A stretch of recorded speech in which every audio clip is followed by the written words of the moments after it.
welcome to our second annual research forum and our first ever in-person meeting. It's actually been the first time that I've met some of our executive committee, and I haven't even actually got to meet Peggy yet because it's been so crazy in person. Hey, Peggy. So it's so good to see all of you, and we've been so incredibly appreciative of the enthusiasm and support you've shown the center since our inception. We actually were awarded our grant during the pandemic at the height of it in about May 2020. So it's certainly been a ride for everyone. You may have noticed, kind of going around the room and seeing everyone, that there is a pretty notable Earth Center face that is missing. Our director, Tracey Woodruff, is unfortunately at home due to COVID. I cannot tell you how much it is paining her to miss this today. It is all I've heard for 2.5 years about an in-person meeting. And now at this point, I know it's going to be until the next one where she can actually be here. So I have a quick little video where Tracey would like to still like to say her hellos.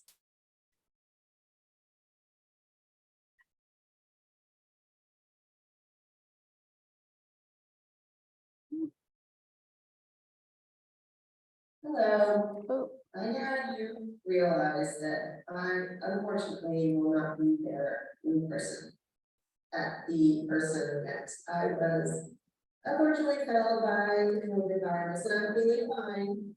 But so I've been up for a few remarks before you get started. We just say it's really amazing that you're all here, and we are so excited to be celebrating the accomplishments of our center, which incidentally started at the beginning of the pandemic. And it's fabulous because of all the work that you all are doing, that you've done in the past, and that you're going to be doing in the future. And there's going to be really great talks that you're going to hear, opportunities to get together, chat with your colleagues, new ideas that are going to be generated. But really, it's all about your enthusiasm and passion for the mission of the center, which is to contribute to making planet and people that live there a better place, more healthy for your own environmental contaminants. So your job during this meeting is to listen to the amazing speakers that we have, to meet and chat with your really amazing colleagues, and to absorb new ideas in collaboration. And as an incentive, we're offering a cash prize at the end. The research ideas that come out of the climate events and this gathering today. So I want to thank Helena and Lana and Aaron and thank you, Susan and James, who are all members of the executive committee, for all the work that we've done together and that we're going to do in the future. And I turn it back over to Diana. Thank you again, and I look forward to seeing you in person at another event. So thank you, Tracey. So we had some opening slides, but weren't able to show them because of our little glitches. So you'll notice there's some handouts on the table. We're trying to keep paper low. There are QR codes though in the top right that you may have seen around. You can scan those. That goes directly to a special link for a website for today's event, and we'll also have all the materials you'll need through that. So now I would like to introduce you to our Deputy Director, who's also the director of our pilot project program, Diana Laird. Diana Laird is a professor in the Obstetrics, Gynecology, and Reproductive Sciences Department at UCSF and the Broad Stem Cell Center at UCSF. She runs a research laboratory that focuses on the development, fitness, and aging of sperm and eggs in mammals. Diana?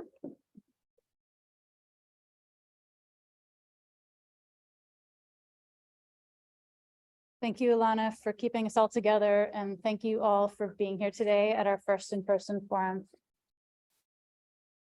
So just about 3 slides of introduction to orient you to the center and to our goals. It's no surprise to you that UCSF is one of the most highly ranked medical school centers, and it's a leader in NIH funding. But you may not know that out of all of the NIH funding that UCSF gets, only 0.5% comes from NIEHS, that's the National Institute of Environmental Health and Science. So we started this center several years ago in order to expand the footprint of environmental health sciences at UCSF because we see an important opportunity. And that opportunity is to leverage the amazing work that all of you at UCSF do, and then in the medical sciences and in population health, and to enable people to add an environmental component to the work that we're doing. So just to go over our goals, the goal of the EaRTH Center is to solve the growing burden of chronic diseases by accelerating the pace of identifying and preventing harmful environmental exposures that undermine health, reproduction, and human development. That's a lofty goal. More specifically, our mission is to create new research opportunities in environmental health at UCSF. And so that's by having all of you here, but also by inspiring new people to come into the field. To also nurture and sustain collaborations across disciplines, to mentor and to grow the next generation of leaders in both research and clinical science, and to embed environmental health literacy within healthcare. So it's my honor to introduce our invited speaker. Dr. Robyn Lee Tanguay is joining us today. And Dr. Tanguay is University Distinguished Professor in the Department of Environmental and Molecular Toxicology and the Director of the Superfund Research Program at Oregon State University. She's also Director of the Steenhuber Aquatic Research Laboratory. She received her BA in Biology from Cal State University, San Bernardino, followed by her PhD in Biochemistry from the University of California, Riverside, and then did her postdoctoral training at the University of Wisconsin-Madison. So since then, Robyn has pioneered the use of zebrafish as a systems toxicology model. She's authored more than 300 manuscripts and book chapters across numerous disciplines. And she serves on numerous federal and commercial advisory boards and as an editor for several scientific journals. So please join me in welcoming Dr. Tanguay for her presentation entitled Using Multidimensional Zebrafish Data to Protect and Improve Human Health.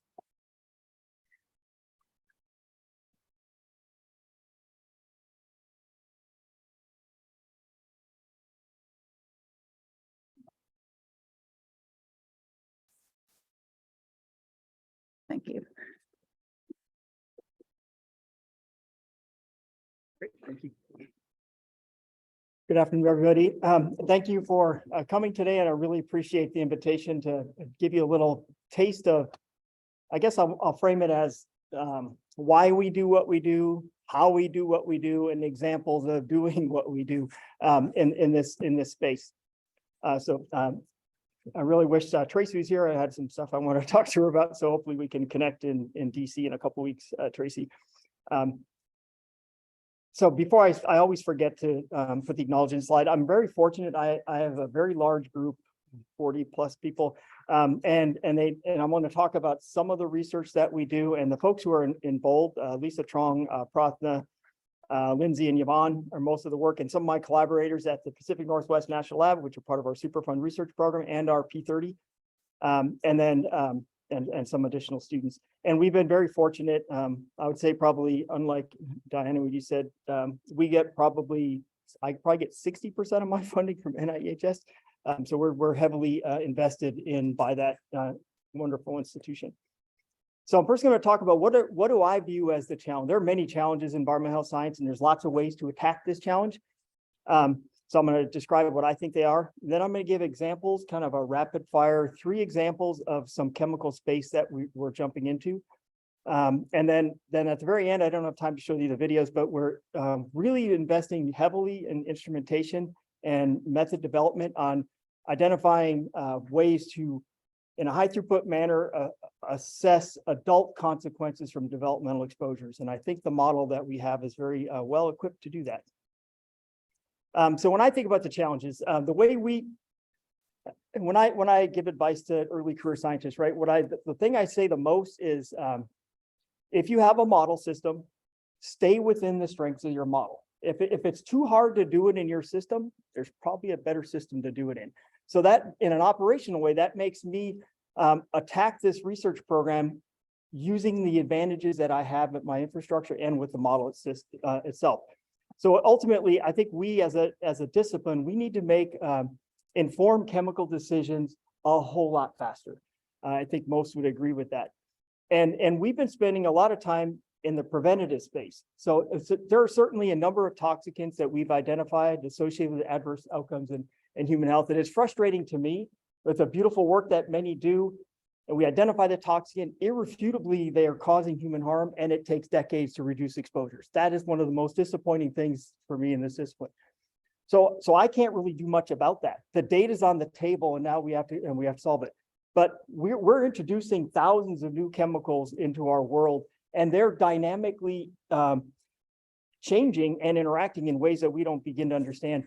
So I think we should be able to use systems like ours and other similar systems to, in advance, determine potential hazard before there's massive human exposure. So we do a lot of that.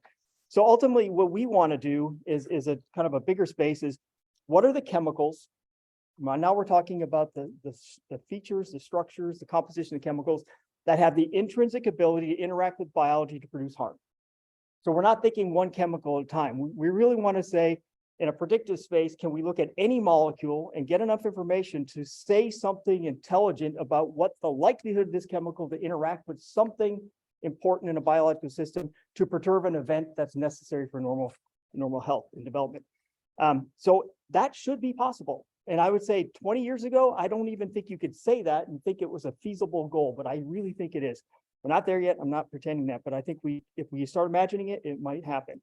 So then finally, what is the structural basis for the chemicals that do produce an effect? What is it about the structure that allows it? And then again, how do we make all of toxicology? How do we make all of environmental health sciences predictive rather than chasing adversity once it's happened? So what I'm going to talk about today is, we use complex biology to tell us something about chemistry. So we're actually looking from a biological point of view, looking up at the chemical universe and trying to learn something about chemicals. So one way to say, is a chemical active? You could do things like this. You could, whatever system we have to come up with, it has to be relevant. It has to be scalable in order to handle the chemical space, and it has to be rigorously collected. So you could create a panel. This is kind of the ToxCast approach, and pharma does some of this as well. Just create a bunch of assays of everything that you think is important biologically. Right, so make an assay that looks at cell death or transporters, make transgenic animals, look at oxidative stress. And you quickly realize if you poll the universe of molecular biologists, system biologists, you'd have a whole lot of assays, right? So ToxCast experienced this. They tried to grab a bunch of assays that they knew captured some aspect of biology, and then you throw lots of chemicals at it across concentration and try to make a decision about the hazard of the chemical. We could do that, and we do some of that.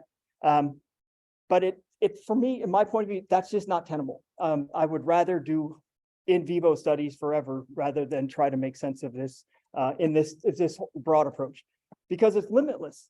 You'll have new discoveries in biology. You have to create new assays, and then more importantly, interpreting these activities and translating these activities from these simpler assays to predicting an adverse effect in human health is very challenging. So we instead flip it, and we do these at the back end to try to get some specificity to the hits we identify. So for simply, we want to get as much chemicals, as many chemicals, as much diversity of chemical space as possible. And the key is we want to test it in a single system. And that single system is the first deciding point on whether a molecule is active versus non-active. And if we can develop a system that we believe is very sensitive and as comprehensive as I think you can create right now, it might be a good place to do that initial splitting of the chemicals to focus on. So if you imagine if you're going to take 100,000 compounds across concentration into a single system to say whether this one is different than this one, this might not be a bad way to do it. So I'm going to describe how we do that using the multidimensional systems that we develop. So the idea is, so early development, we certainly know early life stages are more susceptible to chemical stresses. I think that's well recognized. And it's really because of the dynamic nature of, the wonders of biology when the cells are going from, single cells to these complex organisms, all the differentiation, the cell-cell interaction, all the molecular events. All of this happens in all developing systems. This is the most sensitive period of time. And most importantly, all of the gene expression, all of the genetic encoded gene products that are present in an adult are used to accomplish something in development. So if you spin that on its end, if you think that the only way a chemical can produce an adverse outcome is if a chemical hits a target. The best time to look for targets would be when they're all there, and that would be during development. So it's really using this as a sensor. So you have fewer chemical blind spots. So some of the challenges, if you go to the ToxCast and you take a chemical and you compare its profile, if it's been run in 100 or 300 or 1,000 assays, you'll see some non-hit, non-hit, non-hit, and then you'll get these activities, right? That means some of those assays capture some of this activity. We'll take that same exercise and take in zebrafish, and any chemical that's a hit in zebrafish, you pick it up in some subset. So the zebrafish is just more sensitive at detecting activity. So the other thing I want to, and this is something I think the field, we talked about this at lunch a little bit today.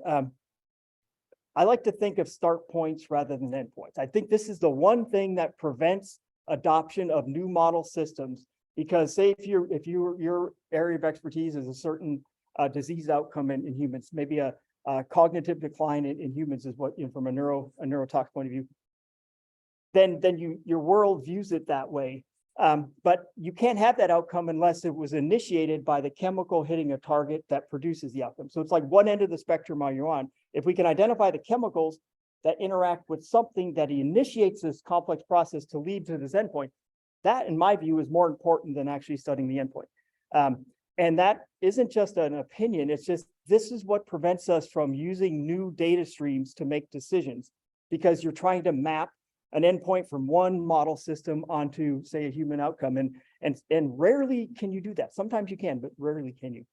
And clearly, we know that these pathways are conserved between species, very well established. Comparative genomics is not new. But of course, the phenotypes are different. We look a lot different than a mouse, and a mouse is a lot different than a fish. But the way we got there used the same processes, right? So maybe we start at the beginning, not at the end, where they're more conservation. So that if the consequence of a disruptive gene function or a gene product are often species specific. So we know this just from knockout studies, you can see this.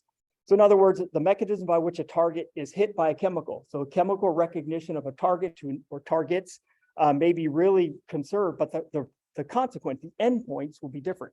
So if we focus so much on, oh, these endpoints are different between rats and mice and humans, for example, then we're not going to actually focus on the start points. So one thing that this kind of developed in my thinking in the last 20 years.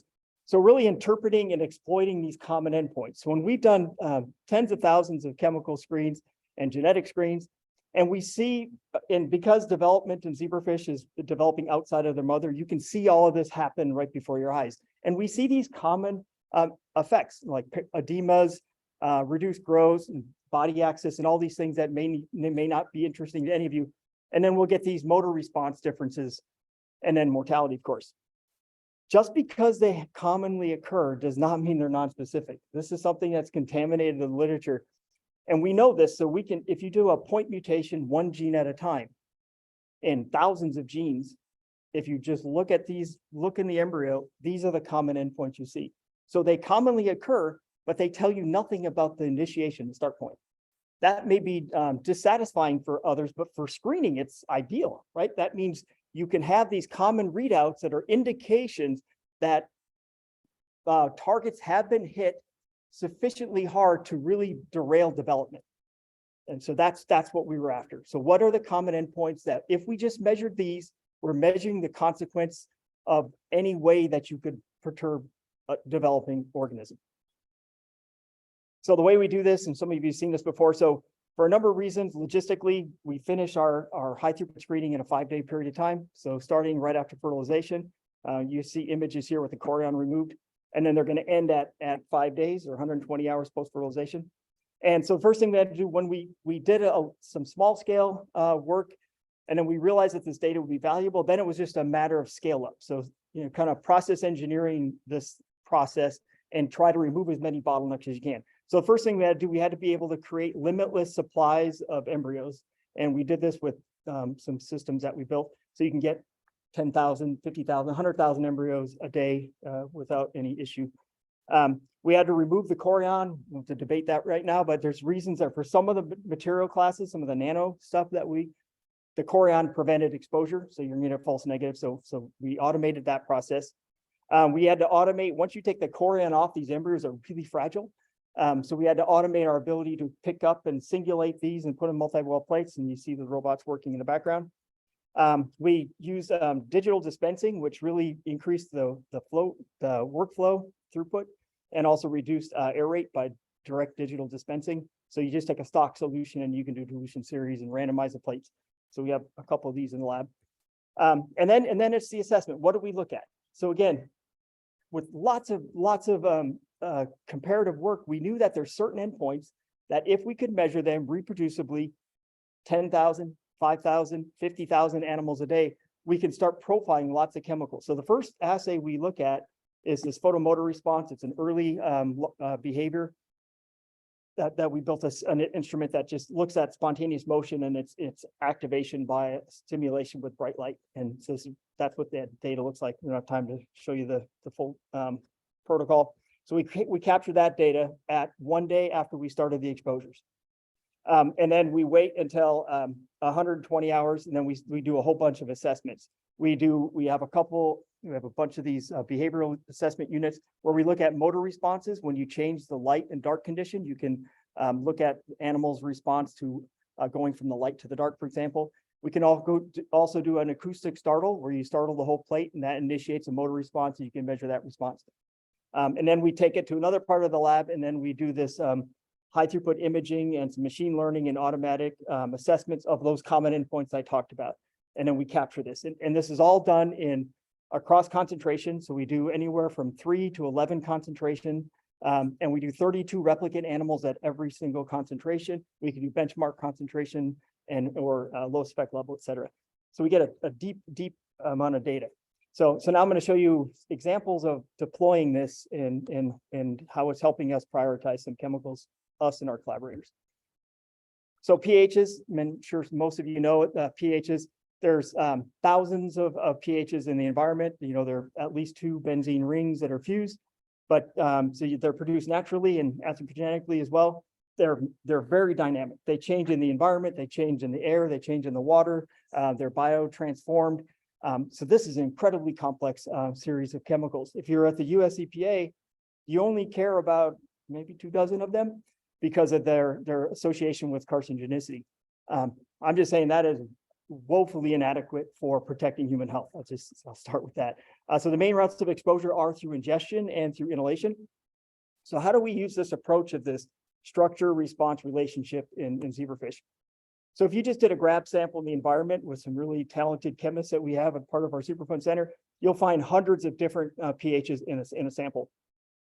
Again, they're parents and they're substituted compounds. The toxicity data for these substituted ones were essentially 0. And we do the sampling campaigns and we find hundreds of new compounds at pretty high concentration, and they've never been evaluated for potential human health effects. So then what we know that some of these pHs, based on my work when I was a postdoc, some of them require the aryl hydrocarbon receptor to initiate the toxicity. Kind of the start point would be activation to HR. So that's one thing we're considering. But still, we lack completely the ability to predict the developmental or the neurotoxicity or the carcinogenicity of these complex pHs that we're all exposed to just by looking at the structure. And I think we should be able to do that better. So just as one example, so Kim Anderson, she runs our chemical mixture core of our Superfund. So I said, just give me as many bona fide standards that you can get, anywhere from 2 to 7 rings, and they could either be parent compounds, they can be oxygenated, hydroxylated, et cetera. So the most diverse set of pHs that have ever been looked at. And we're going to run it through that panel that is the process that I showed you before. And then we'll get things, so we'll collect this morphology data. Again, we have this 22 individual endpoints that we get quantitative concentration response curves for. And we have 2 behavioral assays that we also get this concentration response data. And then on top of it, we implemented high throughput immunohistochemistry. So we can actually look for evidence that the aryl hydrocarbon receptor was activated by looking at the biomarker of exposure, which is CYP1A. And then you get these different patterns of of expression of CYP1A. And then we were able to use all of this information. Initially, we just want to classify. Classic approach that the EPA does as well. Classify chemicals based on structure or mode of action. That's what we're trying to do using this complex data streams. So I have a slide here that shows a ton of data. I think I did the math. There's several, 400,000 animals were assessed just to get this figure. And there's, millions and millions of data points. And so what you're looking at is, these are LEL values, the lowest effect level concentration. So this is the name of all these pHs. There's 123 of them, I believe. And we're looking at those morphology endpoints, which are kind of listed here. And then these are the early life stage behavior, and this is the later life stage behavior. And this just is a mapping of where the cytochrome P451A is expressed. And first, you step back as you see, they are not all behaving the same way. These pHs behave very differently. These group 1 pHs have lots of activity, lots of these developmental effects, cardiovascular system. The other extreme down here is this category 8, nothing. We looked really hard from low concentration to high concentration. These pHs don't do anything. You get in this category, for example, there's no morphological effects. These pHs absolutely behave differently. So if you're going to do like an epi study, for example, and you're going to associate like the sigma pHs, I think it's inappropriate to do that. You should take the ones that are behave like each other and ask whether there's a cumulative effect on the pHs. So use data like this to ask better questions using human exposure data as an example. And then these other categories have mixed effects. So there's some pHs that only affect behavior. There's some affect behavior that don't affect any CYP1A expression, suggesting that the H receptor wasn't activated. These affect behavior and CYP1A is affected. So now we think for every pH that's out there, we think we can classify it in one of these 8 categories. We just finished another group of 111 other alkylated pHs, and they also map on this category. So I think we have a handle on types of pHs that are out there. If they affect zebrafish differently, they're going to affect humans differently. That's just what I'm going to say. Problem is, so like I told you, these are common endpoints. These are easily measured and they're valuable readouts of chemical activity. So their advantages common, they easily detected with automation, they're reproducible, and they're responsive to a multitude of toxicants. We can take a dioxin, a PCB, a pesticide, certain drugs, they affect these endpoints. So we're not missing hardly anything. Disadvantage is it tells you nothing about the mode of action, right? The endpoints are really blunt readouts of activity. Initially, that's all I want. I want to make sure I can detect activity. But different initiating events produce the same endpoints. So if you knock out 1,000 genes, the phenotype in the animal may look the same. This is not unique to zebrafish. You do the same thing in mice, you see the same thing. If you had the luxury of being able to follow mouse embryonic development in its totality in a dish, right? So there's a lot of common, think of it as development kind of just devolves into these gross readouts. It doesn't tell you why, but it means something happened. So what the other dimension that we've been using for a number of years now is what we call phenotypically anchored transcriptomics. So transcriptomics certainly isn't new, but the way we do it might be a little different. So most of our endpoints, other than that one EPR assay, are collected at 120 hours when the animals are very well developed. We have the kidney, the brain, the spleen, pancreas, everything is operational here. So we do our exposures, but we want to collect the RNA at the concentration that's going to produce a phenotype 3 days later, but we want to collect it earlier. So we're trying to bias towards the early transcriptional effects that might be causally related to what we measure in the endpoints. And then again, it's just running this assay. So the way we do that, so what concentration, right? So we have to do pools to get enough RNA for most of the sequencing methods. So it's anywhere from 6 to 8 animals in a pool.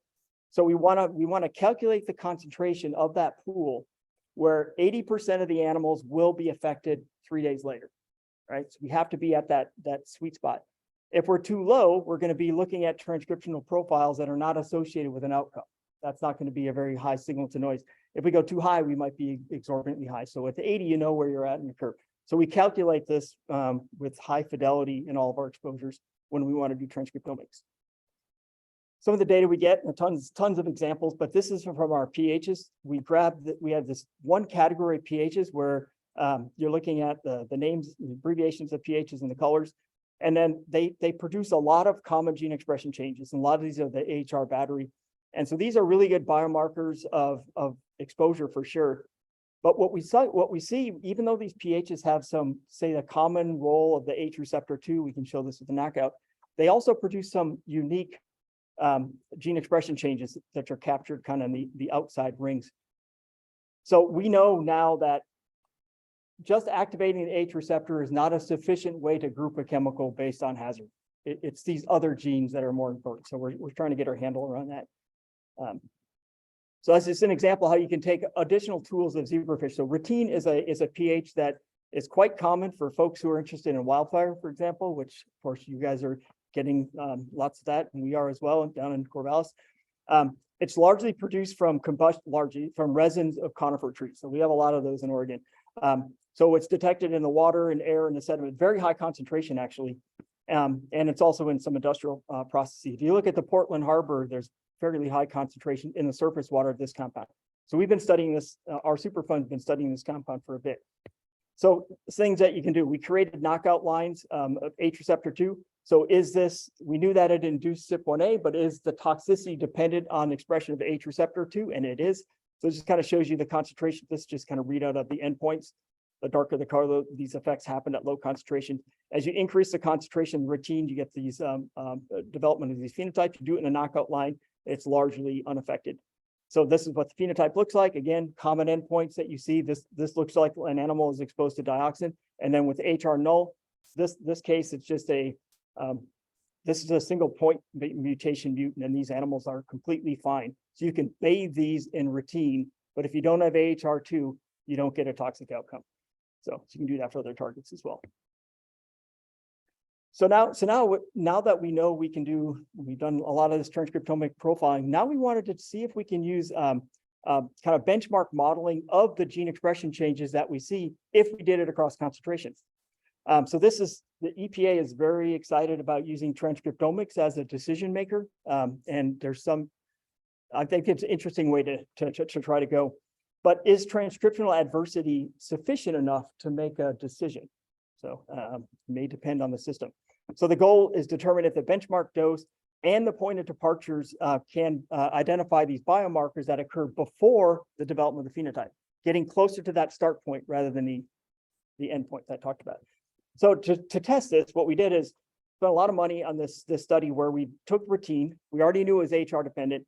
We knew the concentration that produced phenotypes, and then we just did a lot of other concentration, really low concentrations, because we can do it with the bioprinter, and all the way up to the phenotypically anchored concentration. And then blindly do transcriptomics in a whole unbiased approach, and then determine whether or not the gene expression changes here are different versus the ones here. Do we get gene expression changes that predict the phenotype?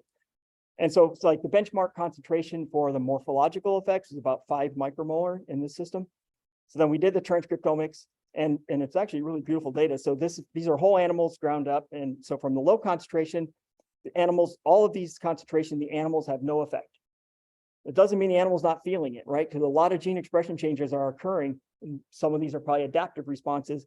And so these are not sufficient in magnitude or sufficient number to produce a phenotype. So this happens in people too. And what I mapped here is the cytochrome P450. So looking at these concentration, this one, this one, this one, and this one, CYP1A is certainly a fantastic biomarker of exposure or activation of AHR, but it does not correlate at all with the phenotype. And this is something when people are using some of these batteries of screening in like the ToxCast battery, I think you have to be careful with classifying chemicals just by the Calyx assay. So then you look at, there is overlap here. So now we're still trying to chase down the genes downstream to say which ones are actually necessary to produce a phenotype. And this is kind of one example. If you grab some of those genes and you look at the benchmark concentrations, there's a bunch of these that happen well below the phenotypic benchmark concentration. So these are probably indicators more, not of toxicity, but of exposure. So biomarkers of exposure. So now this is where, again, capitalize on the model, right? So when you measure a bunch of gene expression changes, kind of 3 things could be happening. These gene expression change may be essential to produce a specific effect, right? Those are the ones you really want to focus on. They may be adaptive responses, and maybe those aren't as important, or they don't matter at all. They just happen because the genome is integrated in such a way, these genes are just expressed along the way with the important genes. So how do you tell them apart? You have to do experiments. So one example, CYP1A. So this is a classic approach that was used in rodents a long time ago. So we knocked out CYP1A, we did a CRISPR line, we created two different lesions. One was a premature stop codon very early. And then another one, I mean, this is with beauty of CRISPR, you never know what you're going to get. We have an in-frame insertion of 5 amino acids. And then we just ask, what's the consequence when you do exposures when you have this one downstream gene disrupted? And interestingly, it matters on the ligand. So dioxin, the TCE toxicity. So the toxicity of dioxin, in most cases, not all cases, requires the H receptor. That's in humans, mice, and in zebrafish. And if you knock out CYP1A, there's really no change in the toxicity of dioxin. So this is not important in the mechanism that the readouts that we measure. Retin, on the other hand, so the wild type is this dark one, and this is the normal concentration response curve. If you eliminate CYP, either one of these lines, the animals are more sensitive. So this is indicative that retin, the induction of CYP, is important to detoxify retin, and that's why the shift. So this is a way that you can work your way through the downstream genes. Now I'm going to whiplash you on another topic that's very interesting to, I'm sure, many of you in this room. So the PFAS challenge. We know that these compounds are ubiquitous. We know some of them, not all, some bioaccumulate in tissues and environment, and they're widely detected. But there's still, in my view, as a major now knowledge gap with these diversity of chemicals, which ones and how are they hazardous to human health? And I think we have to be careful to not classify everything based on an abbreviation, but rather based on structure, activity, relationship. But how do you do that across systems? So our first goal, see a theme here, we wanted to compare the toxicity of as many PFAS as we can get our hands on in a single system. So the challenge of doing, cross-species extrapolation is very challenging. Dosimetry between models is hard. But can we just do everything in one system and then directly ask questions when you have these diversity of PFASs? There's a lot, there's up to 12,000, I guess is the latest number. There's no reason at all to expect that all of these PFASs are going to behave the same biologically. So I think we have to better understand that. So we're going to run these, we're going to do concentration response curves. And then ultimately, we hope that we can identify these. Are there something related? A lot of the literature is thinking about the chain length might be a determinant. It might certainly be a determinant for bioaccumulation, but is that really a determinant of activity? We don't really know yet. But then you have all these different structures. You have, these different lengths for sure, very different structures. You have ethers, you have these fluorotelomers, sulfonates, et cetera. So these are very different. So we got our hands on the library that US EPA provided us because we asked, and it's very, very hard to get standards for PFAS other than the few that everybody is studying, right? And I think it's very dangerous to make conclusions if you just study a few. I'll just leave that there. So we got this library and we ran it through the same system. And this is the only slide I'm going to do to summarize this type of screening data. We calculate benchmark concentrations. We looked at embryonic, larval behavior, and morphology. And this is the net result here is like 31 of these 139 produced a morphological effect. The other ones did not. Tested exactly the same way in the same system, the same month actually. And then some only affected behavior and some of the early embryonic behavior. And so now we're working with some like chemoinformaticists to identify the features that are really correlated with the various effects to prioritize some of our other work. But just to show one example, Yvonne did studies in her lab. So I had her pick 4 PFASs that have 4 carbon-fluorine bonds. So you can see there's a common structure here. And the only thing that's different is the head group, right? And this has 4 different head groups. So you could just say, well, they're all 4 carbon fluorinated compounds. They're all going to behave the same way. And what we did is we set our concentration to 1 in 100 micromolar, ran it through the same panel I showed you, and then we did transcriptomics, and then we also did internal concentration determinations.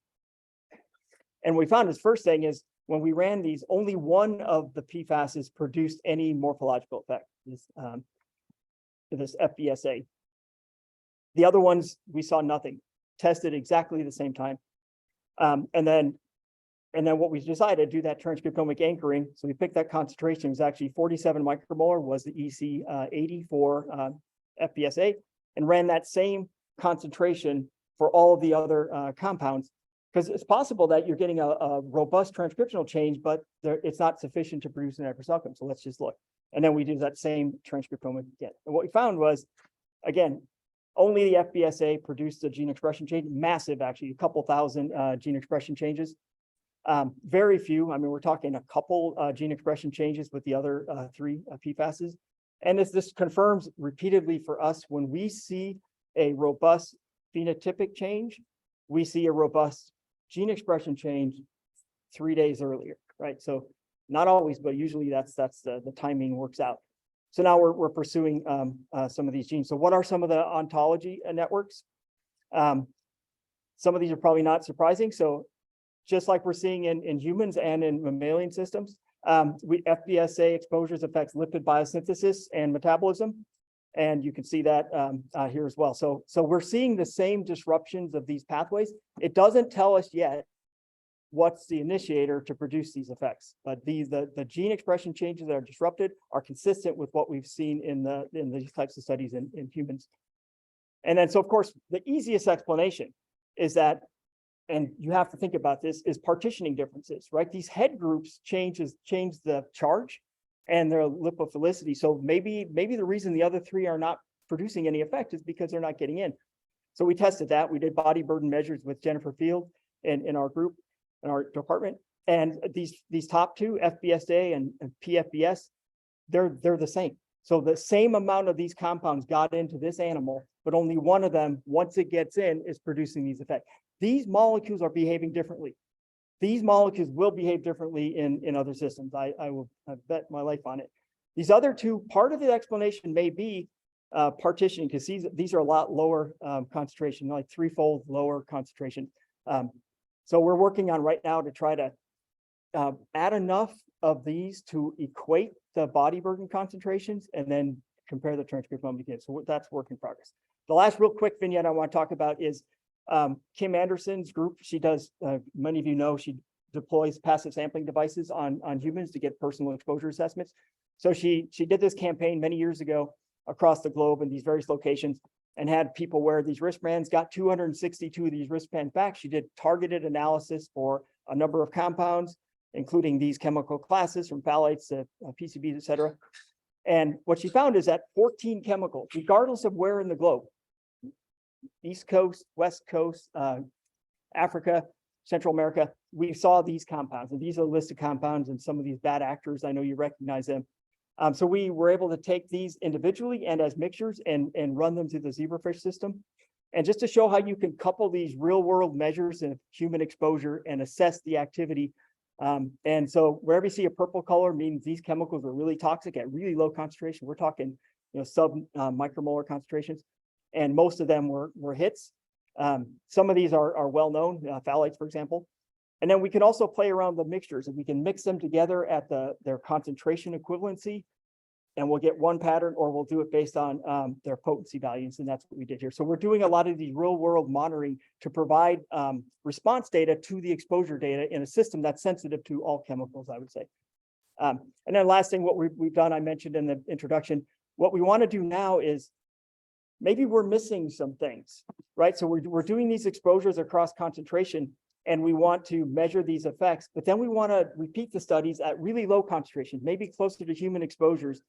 And then we grow these guys up in chemical-free water, and then we're assessing things like fitness, auto-respiration, treadmills for fish, for example, shuttle blocks, assessing learning and memory in adult fish, or showing social interactions of fish. We can do this in a high throughput manner. And then fear responses, and then also anxiety and tests. We do this in males and females separately and have some really interesting data. And then, of course, that allows you to do transgenerational effects for these types of developmental exposures, which we're doing quite. These are not easy to do, but I think they're easier to do in zebrafish because of the advantages of the system. The last thing I would say, just to drive the point home, I think we all agree, we do not understand all the exposures associated with human disease, right? I'd like to know what those are. And I think models like this, we can evaluate associations between exposures and adverse outcomes. We can evaluate real world mixtures, either identified from serum samples, for example, or collected in the environment. We're using it in a practical way, evaluating remediation. So our Superfund Center, you have a contaminated site, you clean it up. And right now, you just have to prove that the chemical that contaminated is gone, but you may be producing, worse compounds in the outcome. So we can do that. And then certainly chemical alternatives for companies that want to find safer alternatives for the products. We do a lot of that work.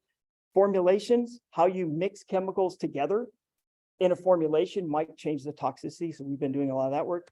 And then of course, discovering the targets. And I think finally, with all the work with NAMs, I think the zebrafish is kind of this middle space. It's a complex in vivo system that we might actually help clarify which NAMs are valuable and which ones are not. With that, sorry, I'll take some questions now.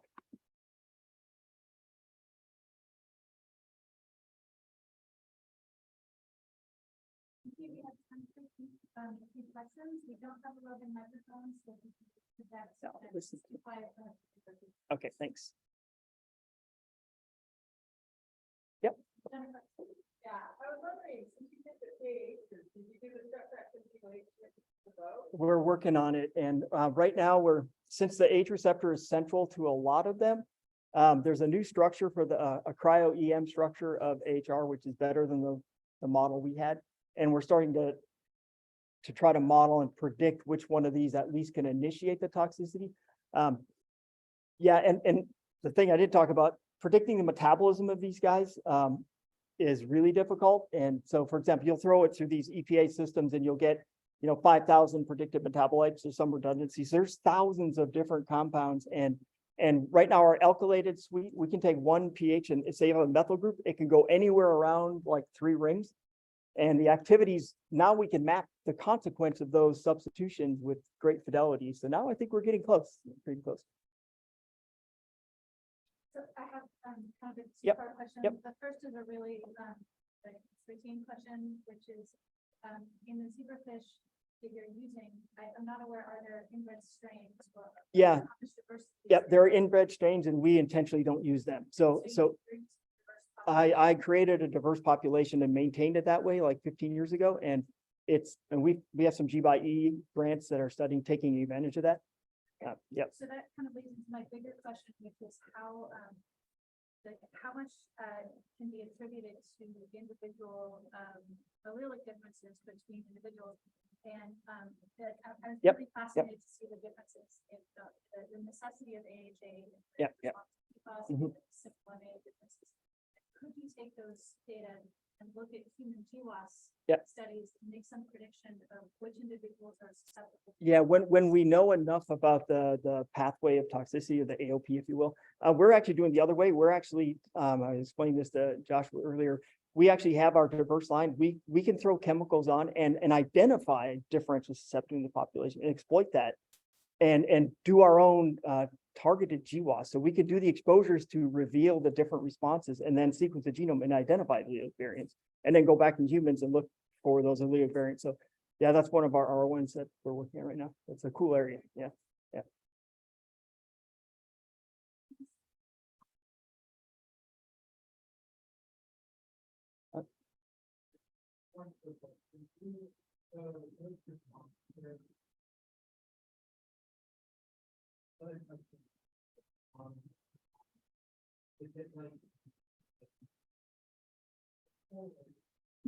Yeah, the dosimetry between all models is one of the trickiest parts. So there's some efforts to try to come up with models to predict the tissue burdens from the nominal water content. Right now, we're just reporting the nominal water concentrations.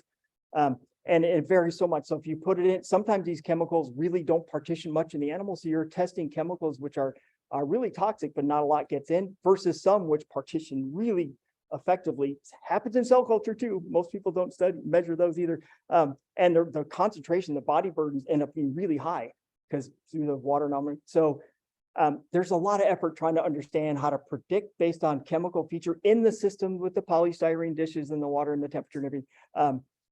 We have to get there to be able to calculate what the tissue concentrations are, then to do some of the modeling of how it relate to say a human exposure concentration. Yep, that's a great question. Okay, please join me in thanking Dr. Tanguay.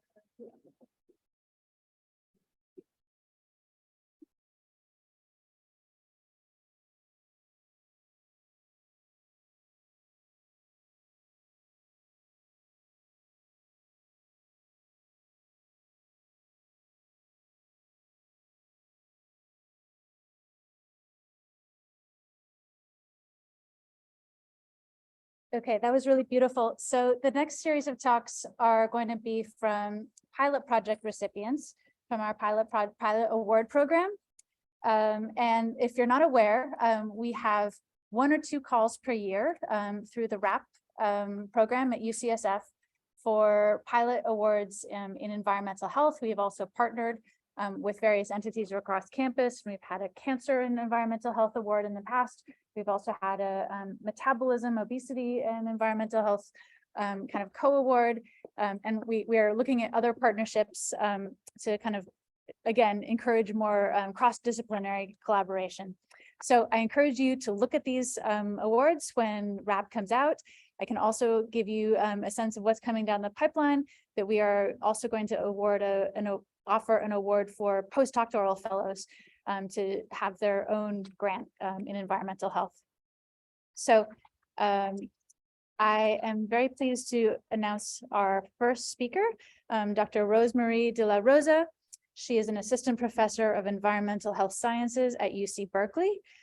She's a co-investigator on a pilot project that was awarded in 2021 with Dr. Nita Thacker. And her presentation is entitled A Geospatial Temporal Analysis of Adolescent Movement Patterns. And thank you for being here. And I will stand at 12 minutes, and then you've got a couple minutes to wrap up and a minute for questions.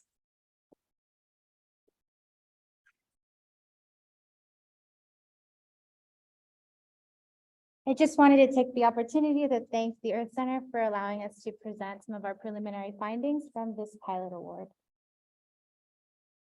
And before I begin, I wanted to provide some context on the community that we're working with, and that is Richmond, California. And for those of you who don't know, this city was incorporated in 1905, and it continued to expand as a city, supporting the naval shipyard industry during World War II. And because of racial covenants and redlining and a need for cheap housing, the South Shore of Richmond quickly became home for predominantly African-American communities. And many of the temporary housing still exists today as permanent structures. Over the last 1 to 2 decades, given the low cost of housing and the availability of industrial jobs, there's been a shift in the demographics, and there are quite a larger number of Latinx and immigrant populations in the community, which are pretty much one of the larger populations in California. And the type of industry in Richmond serves both as an employer and also as a pollutant source in the community. And many of the criteria pollutants emitted by these facilities have been known to trigger asthma, which is one of the health endpoints that we are interested in studying. As shown in the figure on the bottom right, it's showing a census tract level comparison of median asthma rates in cities with or without refineries or terminals. And it shows that the census tracts with these facilities tend to have higher asthma rates. And this is showing just another figure where, because of the context, there had been, it influenced where individuals were able to live. And so it's mostly driven by lower costs, and it also influences what individuals are exposed to. So here on the left, we see the racial and ethnic makeup of individuals and the compositions of neighborhoods in Richmond. And on the right, we see the asthma ED visits from 2016 to 2018 per 100,000. And so these circles show that where there are predominantly white populations, the asthma ED visit rates are lower. Whereas where there's a higher proportion of Hispanic and Black individuals, there's also a higher ED visit rates in these neighborhoods. So because of this together, we this higher asthma rates and higher exposures, this led us to develop a case control pilot study that was a collaboration between UC Berkeley, UCSF, and Lifelong Medical Center, titled the Richmond Environmental Asthma Community Health Research Study. It includes 70 participants between the ages of 8 to 16 years old. It does not have no smoker households, has very well phenotype data, and has rich, extensive biospecimen information. And the goals of this study were really to try and demonstrate feasibility of one, establishing a community academic partnership, as well as recruiting community members in these neighborhoods and also engaging with local community members and groups. And also in parallel, with the development and recruitment of REACH study participants, there was also the expansion of the Beacon or Berkeley Environmental Air Quality and CO2 Network through the College of Chemistry, led by Dr. Ron Cohen, which really allowed the development of neighborhood scale air pollution monitoring, and not only just it's across Bay Area with 70 nodes, and they are really high resolution, geospatial. The resolution with 70 nodes that includes 70 nodes of outdoor sensors, capturing information on CO2, carbon monoxide, NOx, ozone, particulate matter, at every 5 seconds. And so you can imagine we're getting a lot of geospatial resolution along with a lot of high temporal resolution for exposure assessment. And this is just an example of the type of data that we're able to generate through these monitoring networks. This was just a 3-year average from 2016 to 2019 with seasonal variation, and just showing how we're able to capture that, not just at the 3-year average, but if we can do this at a very high temporal resolution. And so having both we wanted to leverage the data that we had collected from the REACH study and also from the Beacon network to ask these 2 research questions as part of our pilot study. So the first was really how does where children live, go to school, recreate, relate to environmental hazards located throughout the community. And also we wanted to understand our community resources located in areas or neighborhoods with high environmental pollution.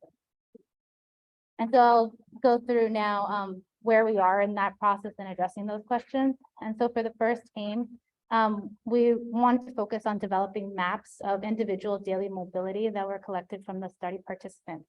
So each participant was asked to carry a GPS-enabled activity tracker. And we also asked them to log asthma status and symptom reports daily while they were carrying this tracker information. And what I wanted to note was that after the data, there were 54 participants, roughly equivalent male and female number of participants, predominantly Latinx population. And what I think is remarkable is that we were able to sample for an average of 8.5 days, which is in the literature is really challenging to ask the child to carry this around with you and actually get high quality data. And through the help of our student intern, Carlos Vera, worked on this project for his capstone thesis, we were able to generate maps to understand where they were going in the community. And that's what's featured here on the right. These red dots just show the average of all of the participants across. And this location is the Iron Triangle, and that's where most participants spent the majority of their time. And as the name might suggest, it's encapsulated by 3 railways, and so it is ranked high on the Calum-Viro screen, and so it is a very it just speaks to also just informing us where participants are going in the community. And then the next part, we're hoping eventually to link that to exposure data so that we can then map that. But the next part of our study was then to also see how these visited locations related to community identified resources in the community.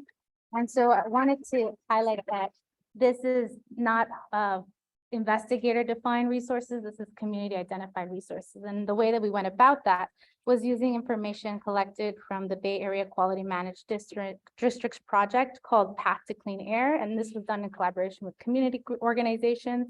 And the goal of the project was to identify community perceived air pollutant concerns, community strengths and resources, along with locations where people gather around the community of Richmond and San Pablo. And so this map kind of gives you an example of where participants essentially identified spots and defined them, whether they thought they were assets or disorder or air pollution sources in their community. And what was really important for us with researchers, we're really adamant about having the voice of their community members represented in this study. And so they applied for a grant to survey their community members, and it includes 160 Spanish-speaking responses from the same clinic where the REACH study participants were recruited, And this project was called Nuestra Voz, as it implies as in Spanish. And so we were able to then use that information and map that, or Carlos was able to map that information to create this map of, in green are the resources that they identified, and in red are some of the points of pollution that they had identified in their community. And so then we were then able to look at where they spent their time, and when we overlaid these time-weighted points with community resources. And that map can be seen here on the left. And we found that on average, participants spent around 3% of their time in community resources and about 0.3% at air pollution sites. And that equates to around 44 minutes versus 13 minutes in a 24-hour period respectively, with the greater amount of time being spent in community resources.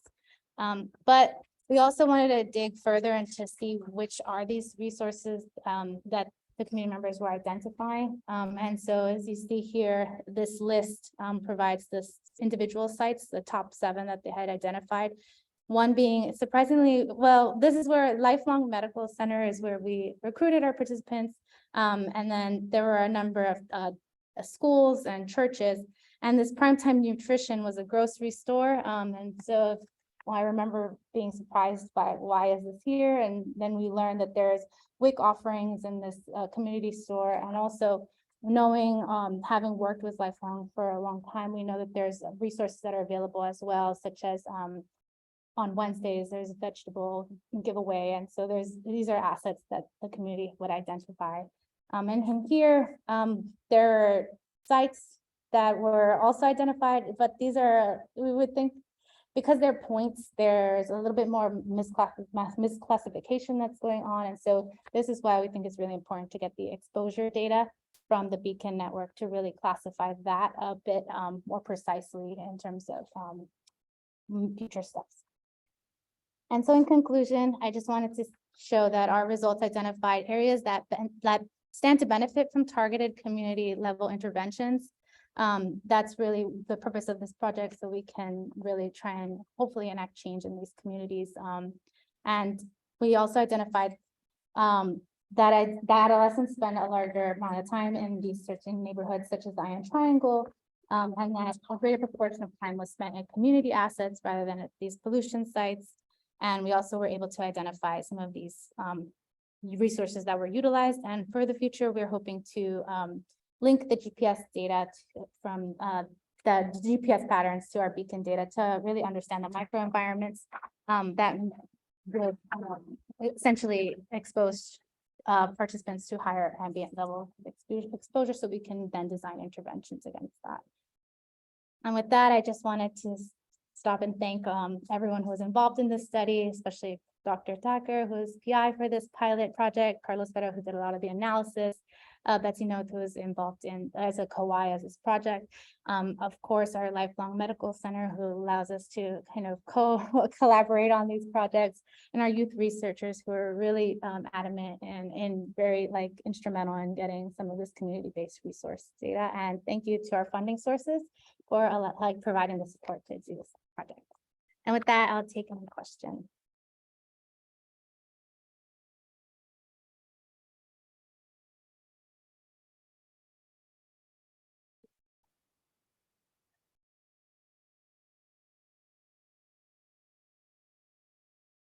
I'll start off. I'm just curious if you made a comment about getting kids to carry around these monitoring devices, and that was, you implied that was one of the biggest challenges to your study.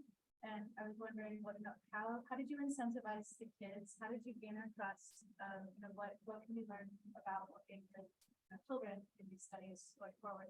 I will give a lot of credit to our amazing clinical research coordinator, Alma Andrade, who really built that trust by engaging with them and just telling them the importance of these studies and kind of empowering them and to tell them more about research. And I think the children are really the ones that the participants we've been interacting with are really excited about making a change in their community. So I think just really building that relationship was really instrumental, because it is challenging to like, they'll throw them in their backpacks and then you hope that they take them around with them. But for us to get such high quality data on such a large proportion was kind of really just speaks to the amount of effort that Alma had put into building that relationship with them.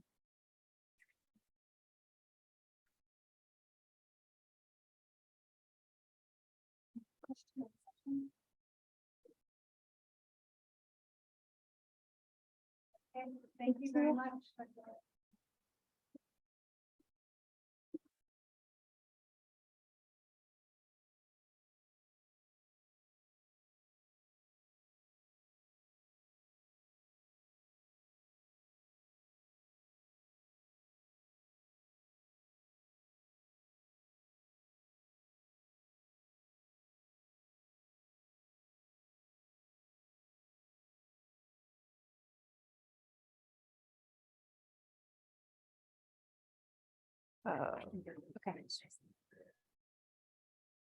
Okay, so our next presenter is a recipient of our Mentored Award series. So these Mentored Awards are for junior faculty, and they're meant to foster their careers and to promote collaboration through co-mentorship from an EaRTH Center member. And they're typically offered in the spring. So Dr. Ethan Brown is an assistant professor of neurology here at UCSF at the School of Medicine and in the Weill Institute for Neurosciences. He is a recipient of our 2021 Mentored Scientist Award, and he will be presenting today risk of Parkinson's disease after early life and developmental toxicant exposure. Thank you. Okay. Hi, thank you very much. Okay. Hi, so I'm Ethan Brown. I'm a neurologist here in the movement disorders group at UCSF. Thanks a lot for the opportunity to present, and thank you for the support for this pilot grant from the EaRTH Center. So I'll be talking a little bit about risk of neurodegenerative disease, specifically Parkinson's disease for now after early life and developmental toxicant exposure. So first, I'm going to talk a little bit about the cohort that really got us excited about this opportunity, the Child Health and Development Studies, which we think is a unique and timely cohort to study this problem. Then step back and give a little bit more background on environmental toxicants as they relate to Parkinson's disease, and then talk about our pilot project that the EaRTH Center has enabled here to develop foundational methods to identify neurodegenerative disease in this cohort. So first, a little bit about the Child Health and Development Studies. So 60 years ago, the Child Health and Development Studies, CHDS, the cohort was set up to study how environmental and behavioral factors passed between generations to affect health. So this was women who were pregnant and members of Kaiser Health Plan between 1959 and 1967 were eligible to join. The study ended up recruiting 15,000 pregnant women along with their spouses and 18,000 live births. Collected serum from that generation, the F0 generation, and then followed them over time in various types of studies, and at the very least through passive following over the course of decades after. And over that time, various studies have come in and really have found some really exciting and novel findings. And at this point, the F0 generation, many have passed away. The F1 generation is coming to an age where neurodegenerative disease is becoming more and more at risk. So we're really excited about this and think this is a very timely opportunity to really get involved in this cohort. My mentors have been studying the relationship between environmental toxicants and Parkinson's disease and other neurodegenerative diseases for a long time. We know of no other cohort that really has serum collected from pregnancy, so from early life for the F0, but most remarkably from development for the F1. And now these participants are coming of age where neurodegenerative diseases might become more of a problem. So the next step and the step that the EaRTH Center has really allowed us to start with is systematic evaluation of this cohort and trying to understand who in this cohort either has or is at risk of having Parkinson's disease or other similar conditions. So to take a step back, why are we interested in Parkinson's disease? Well, first of all, it's the second most common neurodegenerative disease in the world. It's also the most rapidly growing neurologic disease actually in the world. And, there are a lot of potential reasons for this. One reason might be toxicants and the, increased prevalence of toxicants in an increasingly industrial globe. There is, most people with Parkinson's, we don't know why people develop it. We call it idiopathic Parkinson's disease to, mask the fact that we don't actually know why people have it. There is a genetic predisposition, but that probably certainly accounts for the minority of cases. And there have been a number of specific toxicants that have been associated with the development of Parkinson's disease, things like pesticides and solvents in particular. But in most patients, they don't know or, don't remember any particular exposure. Many people don't know about exposures anyway. There are many contaminants throughout their life that they may not know about. Objectives measurements of exposure are rare, but there's also some evidence in animal studies that some of the important exposures may actually lie in early life or even during development. And by the time we're seeing people with Parkinson's, that's more than 60 years ago or more, so they're not going to know about that. So that's part of the reason that we're really so excited about this. So again, this cohort started with a very large number of participants, and now they still have contact information for around 6,800 participants in the F0 generation and over 13,000 participants in the F1 generation.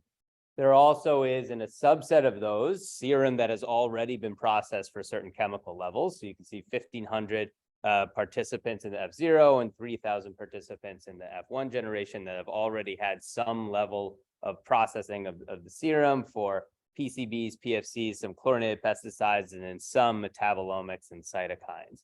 All things that we're, interested in studying and have some interest in Parkinson's or some association in Parkinson's. And you can see I have the demographics up here of the group that actually already has serum processed, and it's representative of the population of Alameda County at the time, and it is it has much more diversity than a lot of the studies that are in Parkinson's right now, with a limitation in Parkinson's of not having a very diverse representation. And one thing this can do is help us understand how toxicants relate to Parkinson's or other conditions in different groups, which we think is also really important.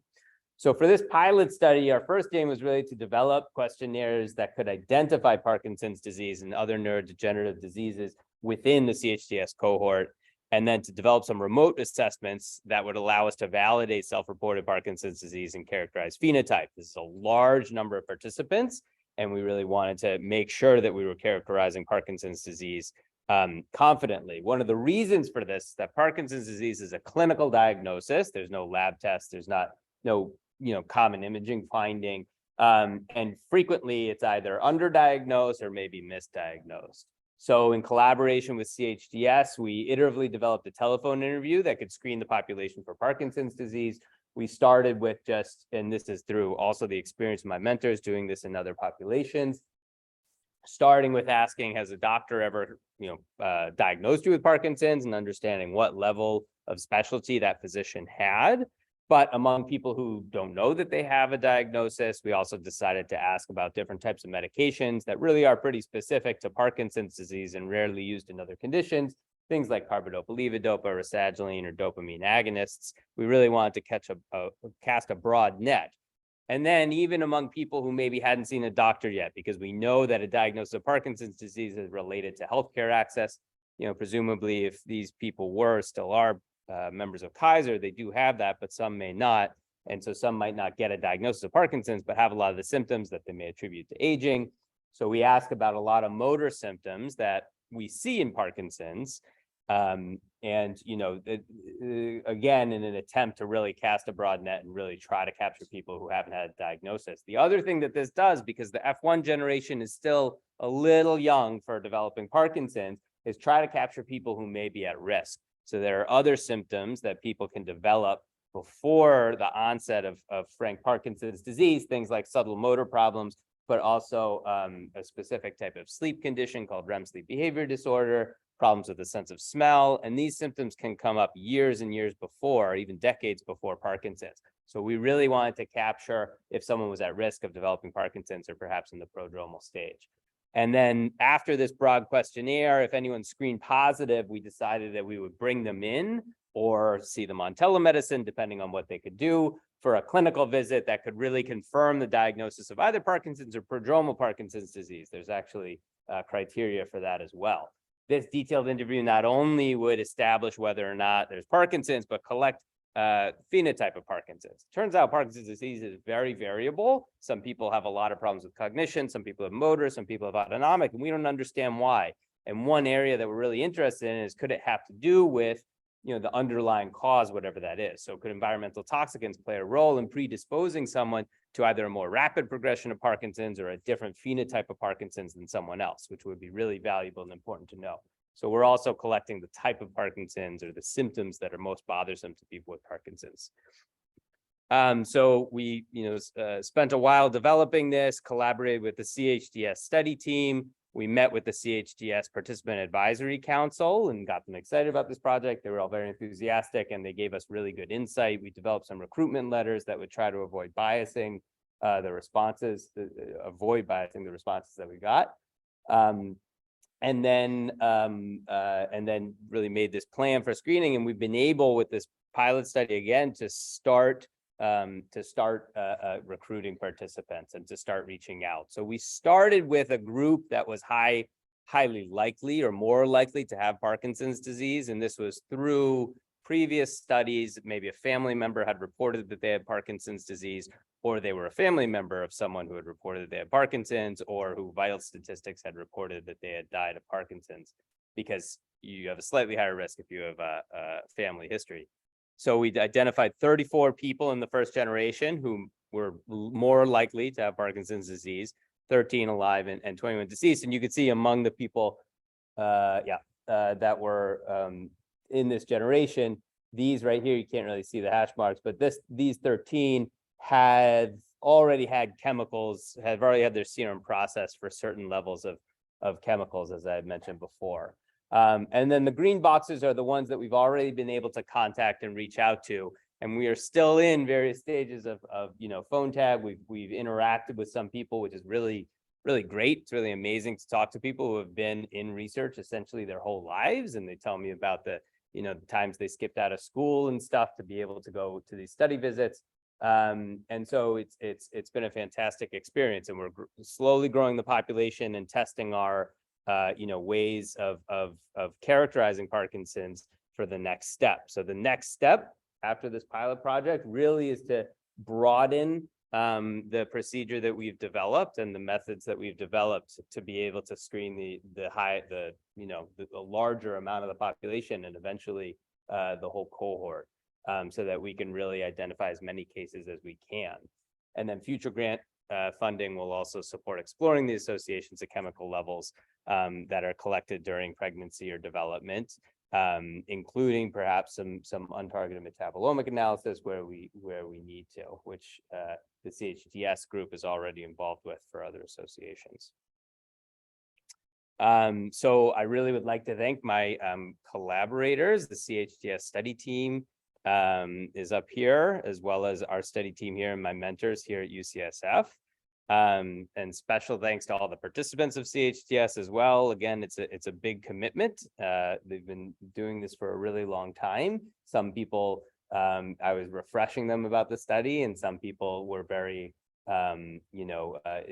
still involved and still very knowledgeable about it. And thanks again to the EaRTH Center. This is a big work developing these methods, but we think really important in order to really carefully collect some of this information. And with that, I'll leave it open for questions.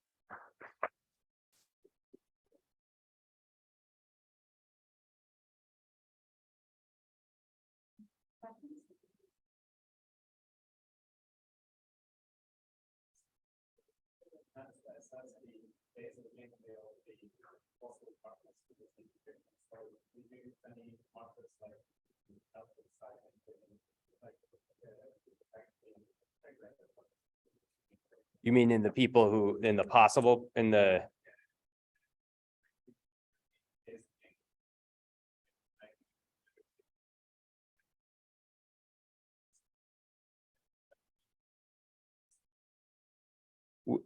This my answer, we haven't yet, so we're still, you know, with this project, it's mostly developing methods, and we're still characterizing people as at risk of Parkinson's or possible Parkinson's. But I think eventually, especially in the people that don't clearly have Parkinson's on our exam, bringing them in for something like this, like DAT scans, you know, more and more people are looking at skin biopsies, alpha-synuclein seeding assays to confirm whether or not people have prodromal Parkinson's or a real risk of developing Parkinson's, I think would be really interesting to do. Yeah, but we haven't done that yet. Yes, hi. I was wondering, you're keeping samples for a very long time and then only look at some of the serum. Is this is only looking at twice, but is there changes in like you know, like the end it up and or does it stay convert after a certain time? I think that's a very, very good question. And I think that's something that I will be relying on my basic science colleagues and perhaps some cores here when we get to that stage to understand. I do think that there probably are going to be certain chemicals that we're able to look at and certain ones where we're not able to, and maybe something like metabolomics will be more useful. But yeah, I think that's really important. We look at samples again, and later on. I'm not sure for this cohort. Yeah, it's a good question. I'm not sure if they have.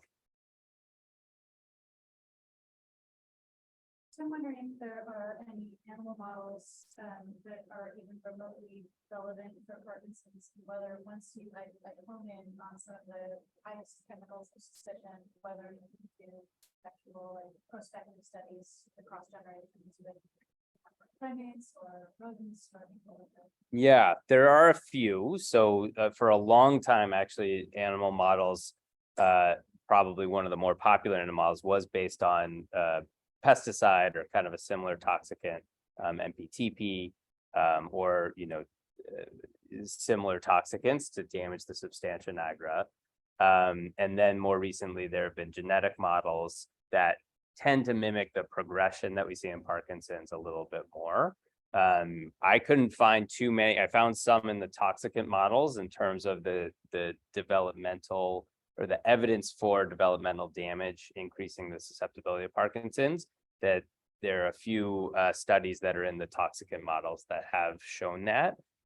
Specifically, I think with Maneb and Paraquat, if, you know, mice or rats are exposed in utero, and that increases the risk of Parkinson's and susceptibility down the line. But I think there's more to do with some of the more recent models. Please join me, Dr. Brown. Thank you.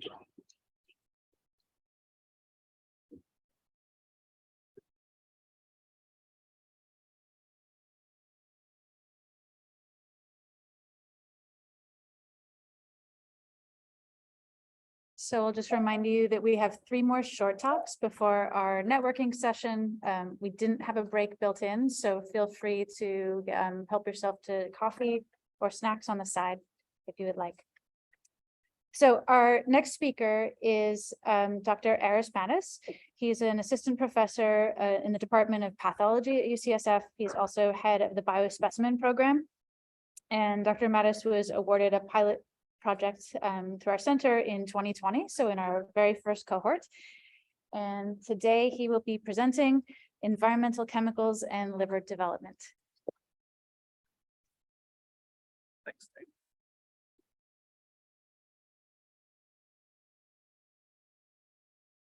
Thank you, Diana. And I wanted to thank the UCSF EaRTH Center for the opportunity to present our research. Again, I'm Aras Mattis, and this is work that we did with our collaborator, Josh Robinson's lab, and we appreciate all the sort of education we got on environmental chemicals. And so the title of our talk is Environmental Chemicals and Liver Development. In my lab, we study the human liver, and the liver is the largest internal organ, and it provides essential metabolic and endocrine functions throughout life. And I think this is really critical because this is, as the sort of keynote speaker discussed, This is an area in which where chemicals can really get metabolized and changed into different types of compounds. On the left-hand side of my slide, I'm showing the development of the mouse liver, which is much more rapid, but the embryonic liver in human begins to form at around 4 weeks into pregnancy. And we all know that perturbations in embryonic fetal liver development may have major adverse consequences. And this includes both congenital liver defects, which can occur at the level of the parenchyma or development of the biliary tract. But more importantly, it may lead to metabolic diseases like non-alcoholic fatty liver disease, which is actually affecting the world now at about 3 in 5 people. Finally, both genetic and environmental factors are hypothesized to be key components in liver disease. So we all know that during pregnancy, humans are exposed to environmental chemicals through a variety of sources. And many of these chemicals that we are exposed to are known developmental liver toxicants, but most of them have yet to be fully characterized. Persistent pollutants such as polybrominated diphenyl ether, flame retardants, organophosphorus flame retardants, and polyfluoroalkylated substances are detected in the majority of women in the United States. So PBDE and PFAS affect early rodent liver development, induce stress, impair development, metabolism, and function, implicating long-term adverse consequences.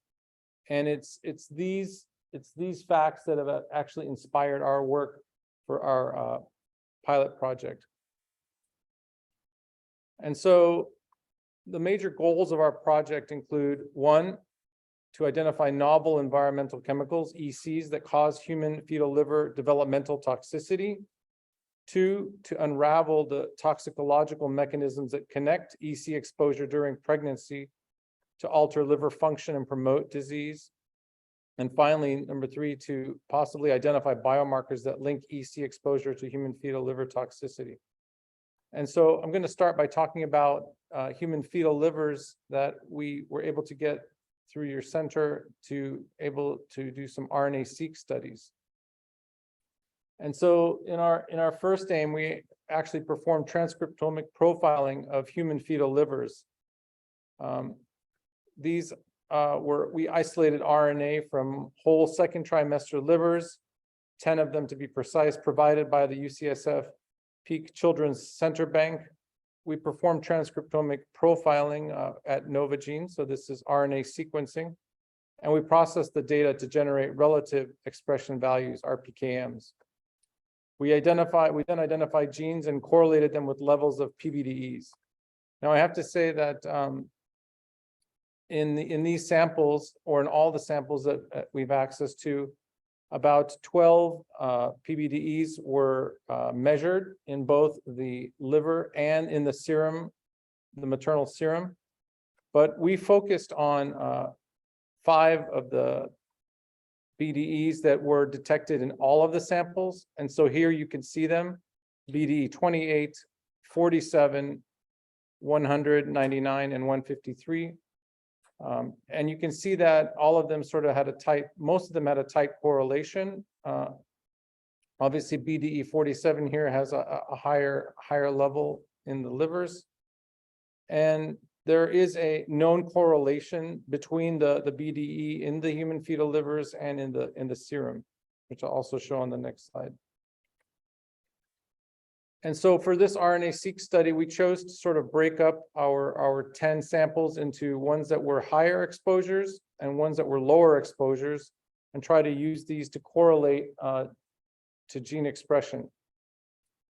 And as I mentioned, there is a known correlation between the fetal liver and the maternal sera, as shown here on the right-hand slide. So we looked at the the genes associated with low versus high PBDE levels in these human livers, which are shown in the heat map here on the left side. So globally, the transcriptome does not distinguish between high and low samples.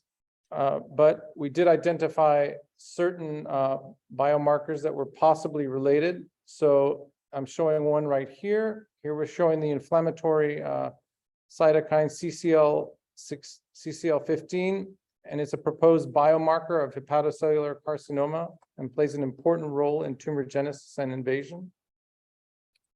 A second one that came out was PIGC, where mRNA and protein is associated in aggressive hepatocellular carcinoma, and it also had a decent R value. And finally, THBS1 is an anti-angiogenesis factor and may play multiple roles in liver pathophysiology, including steatosis and NAFLD, which is very important in our studies in my lab. We also performed GO biological process analysis and several important things rose to the top, including cellular aromatic compound metabolic process, as might be expected, regulation of immune system process, which becomes suspect that it increases inflammation, and finally, lipid metabolic process. If we look at the definitive endoderm genes that are linked with lipid metabolism with PBDE, we do see that there's definitely ones that were increased in expression at high levels and ones that were decreased at lower levels. We are still looking at aspects of these genes and how this is being affected. But importantly, we do know, and it's been published by Dunnick et al., that in rats that are exposed to PBDEs, that there is an increased level of steatosis in the next generation. And by that, what I mean is that in looking in graph A here, you see what a normal liver would look like. And normally the cytoplasm of most hepatocytes should not have any clear spaces, which would be indicative of lipid accumulation. But if you look at this, part, slide D, where we're looking at the liver, you see a lot of little white spaces. And these white spaces are indicative of increasing lipid in the cytoplasm, as we call it steatosis. For the second part of our aim, we used a screen for environmental chemical toxicity using a human stem cell liver developmental model that we've optimized in my laboratory. And in this one, we're using it to assess ECs provided by the EaRTH Center for liver developmental toxicity provided by the Bioassay Corps. And our goal again was to identify bona fide environmental chemicals with direct effects on human liver development and metabolism. And of course, this is in vitro. And this would maybe validate proposed in vivo biomarkers of chemical exposure and liver toxicity. We used our recently published differentiation system in which we start with human iPS cells, and over a 23-day period, we differentiate them to endoderm and then a hepatoblast, and finally a IHEP, which is an induced hepatocyte, which is very similar to a fetal human hepatocyte, so very similar to our RNA sequencing study. We are in the process currently of measuring cell viability, maturation, oxidative stress, metabolism using common markers such as Ki67, apoptosis marker, cleave caspase 3, and markers of differentiation, cellular stress like cell rocks, and of course for steatosis, looking for accumulation of lipid.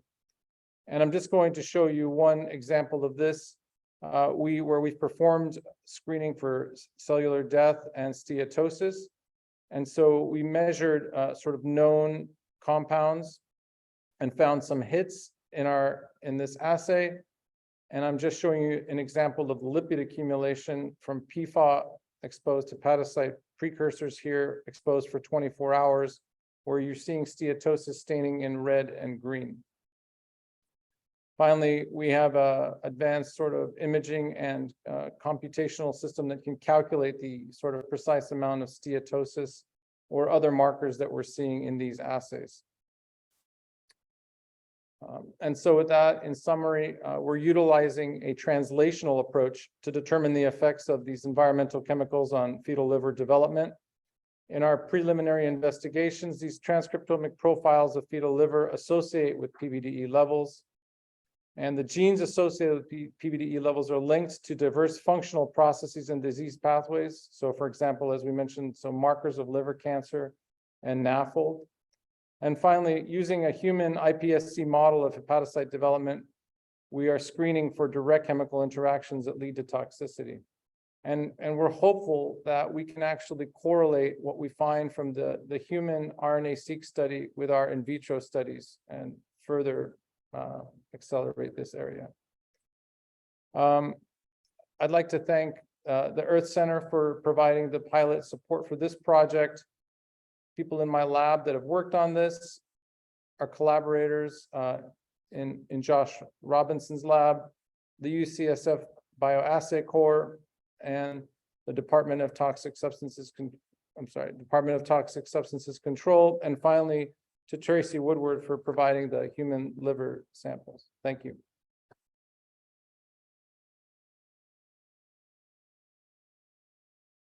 And I guess, are there any questions about our study?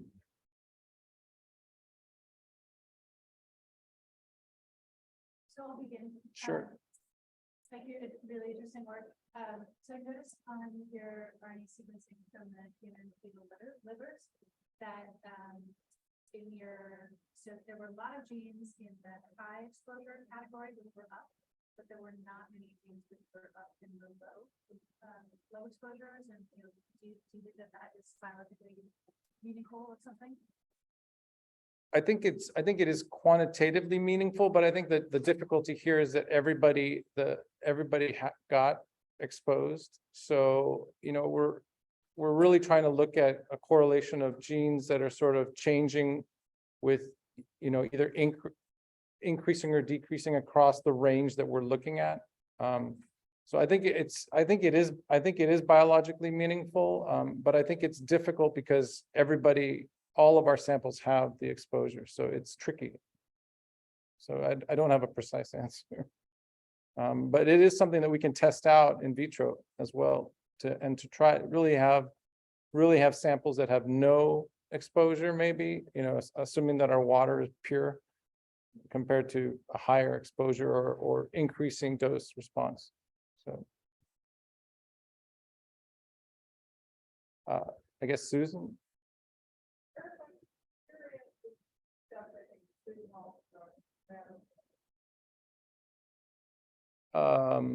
Can you clarify a little bit more, from hematopoietic cells?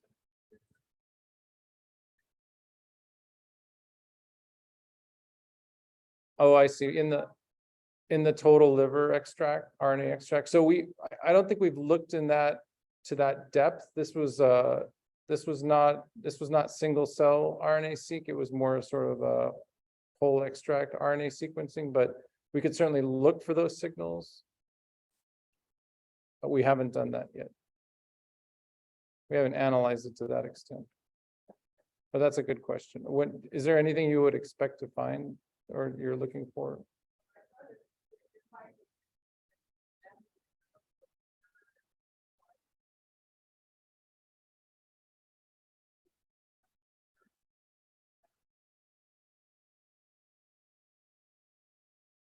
Yeah, that's a really good point too. Yeah. There was another question. Yes.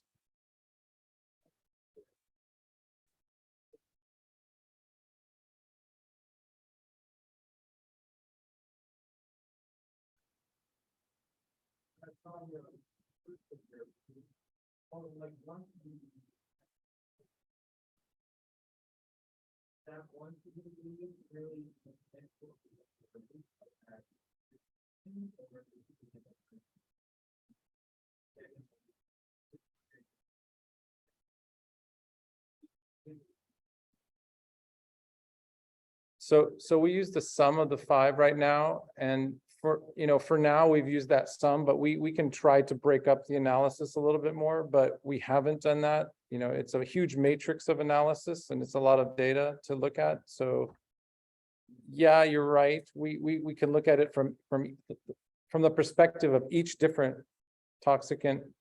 But right now, we just chose the 5 together as a sort of global analysis. And so, yes, that one probably contributes more to that overall. So, yeah, thank you. Yes.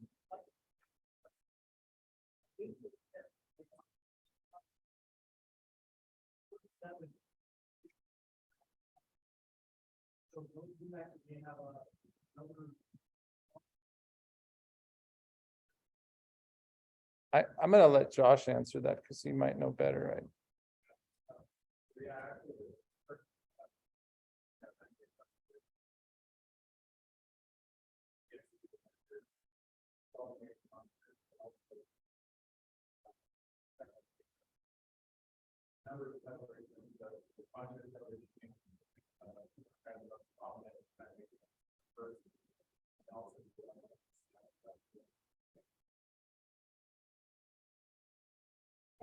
Thank you.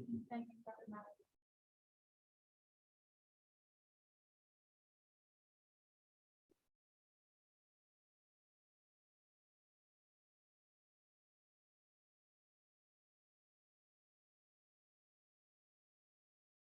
Okay, before I introduce our penultimate speaker, I'm going to just tell you that the last 2 speakers are recipients of the EaRTH Seedling Awards. And so these are awards that are for center members, and they're used specifically for core services. If you're not aware of the cores, please check our website, talk to the people during the networking session.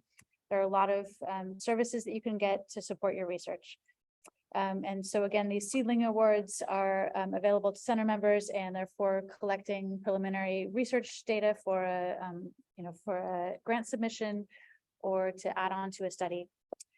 So with that, Dr. Kaveh Ashrafi is a professor in the Department of Physiology at UCSF School of Medicine. And he was awarded an EaRTH Seedling Award for this presentation, which is entitled Identification of Environmentally Pervasive Chemicals That May Elicit Detrimental Effects on Learning and Memory. So thank you. Hi, everybody. And my gratitude to the organizers for giving me this opportunity. So we've been using C. elegans in my lab to study a number of physiological and behavioral processes. And the reason I'm standing here, as Diana alluded to, is that we recognize that we can use many of the same strategies that we've been using to try to understand, to try to identify environmentally common chemicals, pollutants, pesticides that may have detrimental effects on learning and memory. And I'll also get to the molecular mechanisms that underlie those causes. So what I really want to do today is essentially introduce that system to you and tell you about how we go about doing this.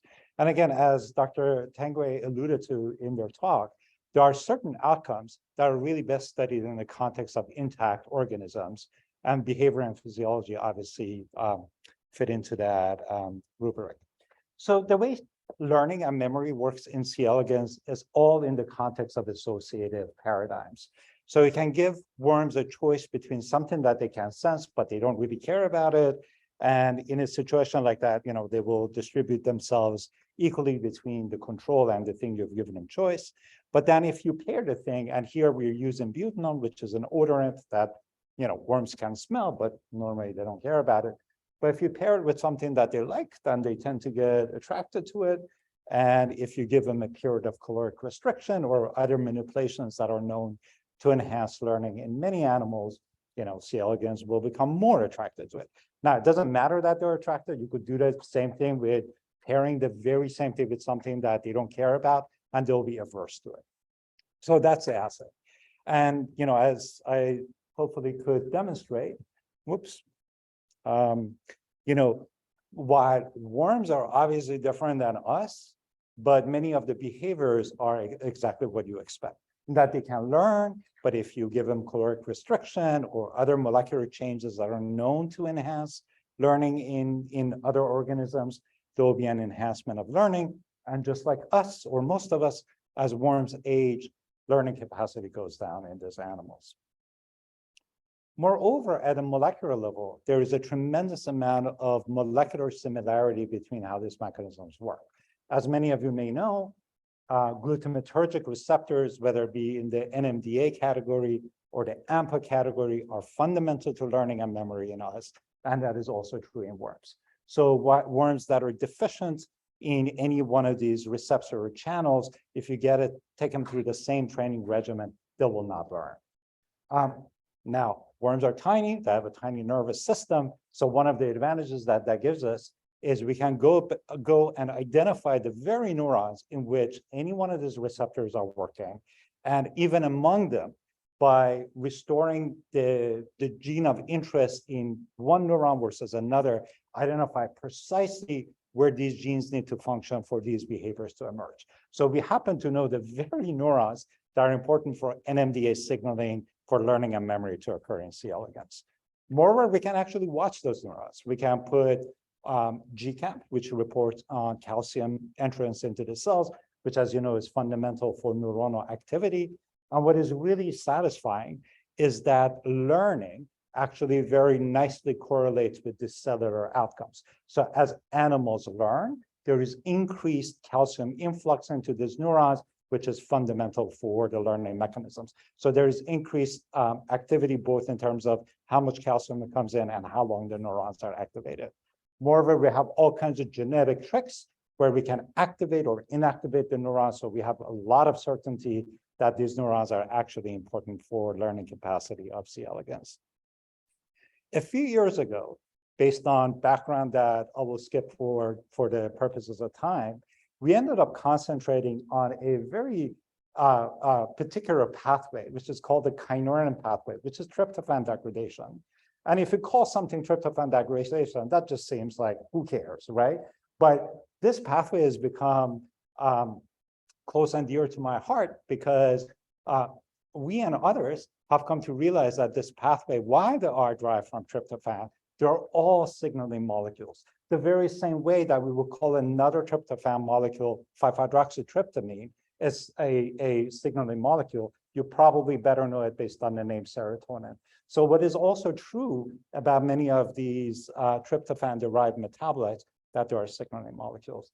And one particular one, kynuric acid, had emerged in our studies as being important for a number of neuronal functions. And this is our link to learning and memory, because it turns out that kynuric acid functions as a competitive antagonist of these NMDA channels. And moreover, the very neurons that are responsible for learning and memory because of the activity of the NMDA channels, we showed that are the very neurons that must be making kynuric acid for learning and memory in C. elegans to be regulated by this pathway. And summarizing many years of work by lots of talented people, we have identified that many of the things that we find to be important for learning and memory, as in beneficial for learning and memory, such as dietary restrictions, many of the pro-longevity perturbations, such as a reduction in insulin signaling, changes in TOR signaling, so on and so forth, all of them ultimately cause a reduction in kynuric acid. Remember, kynuric acid is a competitive antagonist. So when it's there, things get worse. So when you take it away, things get better. They'll all cause a reduction in kynuric acid, as many of things that are generally considered not so good for learning and memory are associated with increases in kynuric acid. So for example, an aged animal has elevated levels of kynuric acid. And when we go in an old animal and reduce kynuric acid, they're still old, but learning and memory is substantially improved. None of this is worm specific. The very same processes I've been telling you about are at least broadly present in mammals or us. So in us or in mice or worms, as we age, kynuric acid levels will go up. This is also true in the context of a number of neurodegenerative and psychiatric disorders. And on the other hand, there's already data, both from us and from other labs, that when kynuric acid levels are reduced in murine models, learning is also enhanced. So what we are learning in C. elegans is conserved across phylogeny. Would it be nice to have compounds that affect this? Or what if there are environmentally pervasive compounds that take it in the other direction? Now, we do have such compounds that improve this. And, one compound is F17, and it behaves exactly like animals that are reduced in chimeric acid, in that learning and memory, which I'm not showing you, just the learning is improved. It's entirely dependent on the kynurenine pathway, entirely dependent on NMDA signaling. Not only does this compound, which biochemically causes a reduction in chimeric acid, improve learning in wild-type animals, it does so in the context of animals that are the C. elegans models of various neurodegenerative models. For example, is that they have a tau variant that's also identified in patients. And just like chimeric acid reduction genetically, F17 treated animals, while they age, their learning capacity does not decline. Not only this works in worms, this also works in mice. So we can inject one single dose injection, no med chem or anything, into mice, and in a variety of different assays, their learning capacity is increased. So how do we identify this compound? We identified it because we can do whole animal screens in C. elegans. And in this case, I've been telling you the story totally the other way around. We were not thinking at all about learning and memory. We were not thinking at all about chimeric acid. We are looking at another assay. In fact, now I read, mentioned in the previous talk, having to do with fat metabolism. We had identified compounds that affect that process. And we've been trying to understand the molecular mechanisms by which those molecules work. As our first attempt, in collaboration with another colleague at UCSF, we have done predictive algorithms to identify what the molecular capacity, what the molecular targets could be. While we identified it for some of these compounds, there are other compounds that we could not identify. And F17, the compound that has its effects on learning and memory, was one of these compounds for which we could not make any predictions. But this is really where the power of C. elegans comes in, because we have compounds that affect a number of phenotypes in worms, but we have lots of mutants that with similar phenotypes. So we can do this matrix of compare and contrast epistasis analysis. And based on that years ago, we knew that animals that are treated with F17 for a lot of these assays, which I'm not describing, they essentially look like animals that are deficient in chimeric acid. So that's when we went ahead and studied, why does chimeric acid do what it does? But from the get-go, we have this compound that affects it. So as hopefully you can tell, we can now go the other way around too. We are interested in screening through the compound libraries that are available to us through the EaRTH Center to identify those that can affect any one of these phenotypes that I've been telling you about along the way. And if we get phenotypes, we have both molecular phenotypes and also behavioral phenotypes, and then work backwards to identify the molecular mechanisms. Let me summarize, and then the next, probably the most two important slides. So in summary, hopefully I've tried to convince you that we can use C. elegans not only to identify compounds that might affect a behavioral process with the same molecular mechanisms that are functioning in us in relation to learning and memory, but also to try to understand their underlying mechanism and acknowledge the people that have been doing the work, especially the work of George, Lemieux, and here and Lynn in terms of the processes with learning and memory. And also thank my collaborators along the way and the funding that we received, and specifically from the EaRTH Center in support of the pilot project. And I know I'm over time, but I will not go through the details of this, but in some ways, this is probably the most important slide that we have. I've been telling you about a compound F17 that causes a reduction of chimeric acid to reduce learning and memory. Took us many years of work, and there are still lots of holes, but because we can leverage the experimental advantage of C. elegans, I think we have actually identified the molecular basis of why this particular compound has its effects. It's a very new signaling cascade, involves steroid synthesis. It has led us to discover conserved steroids that exist in us, but nobody knew what they're doing. And we've shown that A-diol is that conserved steroid, and by basis in actions on estrogen receptor beta in the very same neurons that are making chimeric acid are causing this reduction. So now this is years of work, but at least this is possible in C. elegans because we can leverage the genetics. So with that, let me go back to the acknowledgement slide, and thank you.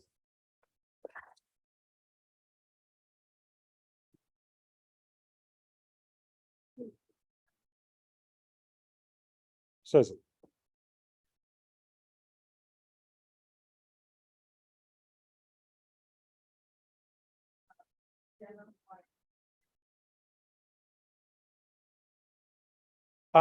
The other way around. So what we did is we did a phenotypic screen. We already had compounds.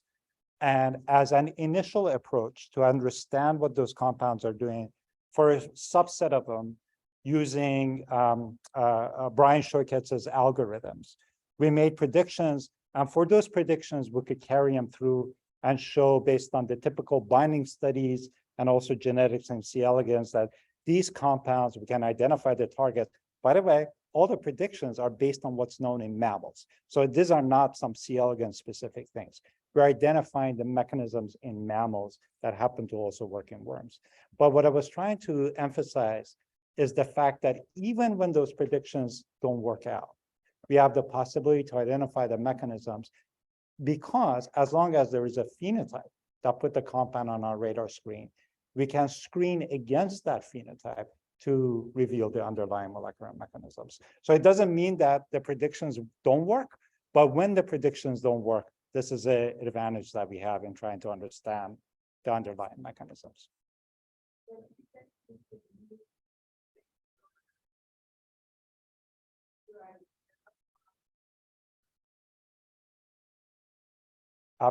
That's exactly my hope.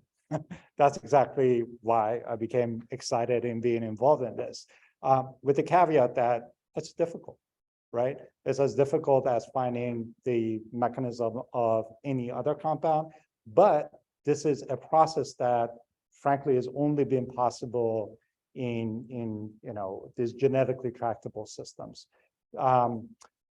So, there are a number of examples where this has absolutely succeeded, and that's why I think this is really worth doing. But, every time you start the process, we don't know. Yeah. But short answer is yes, I think that's why the work should be done in organisms like fish and worms and so on and so forth.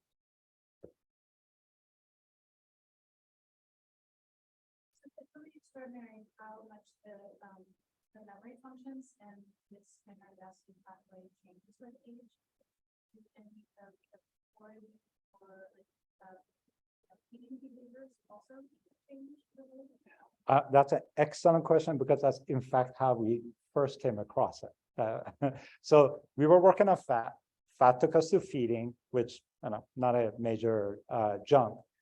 But worms do what we also do, which is after they have experienced a period of fast, they will eat more for a temporary basis.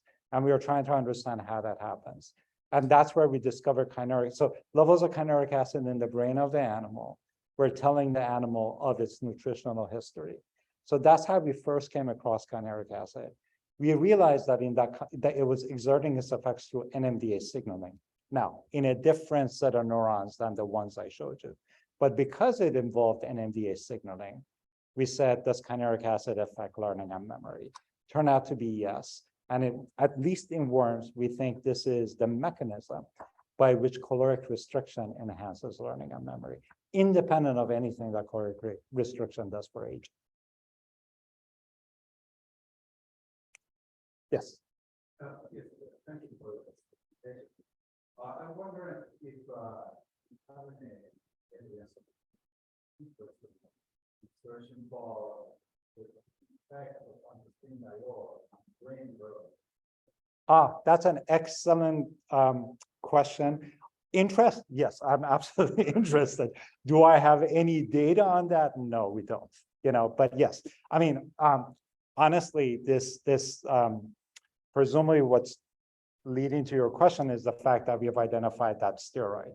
So, we've been working on it for a couple of years, but this is still new territory to us.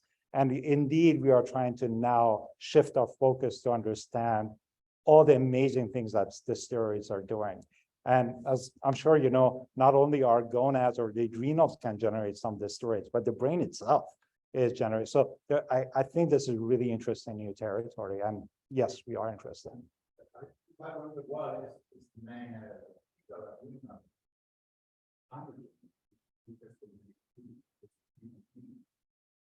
not actually, but the time. That's exactly right. Right. Right, right. Yeah, thank you.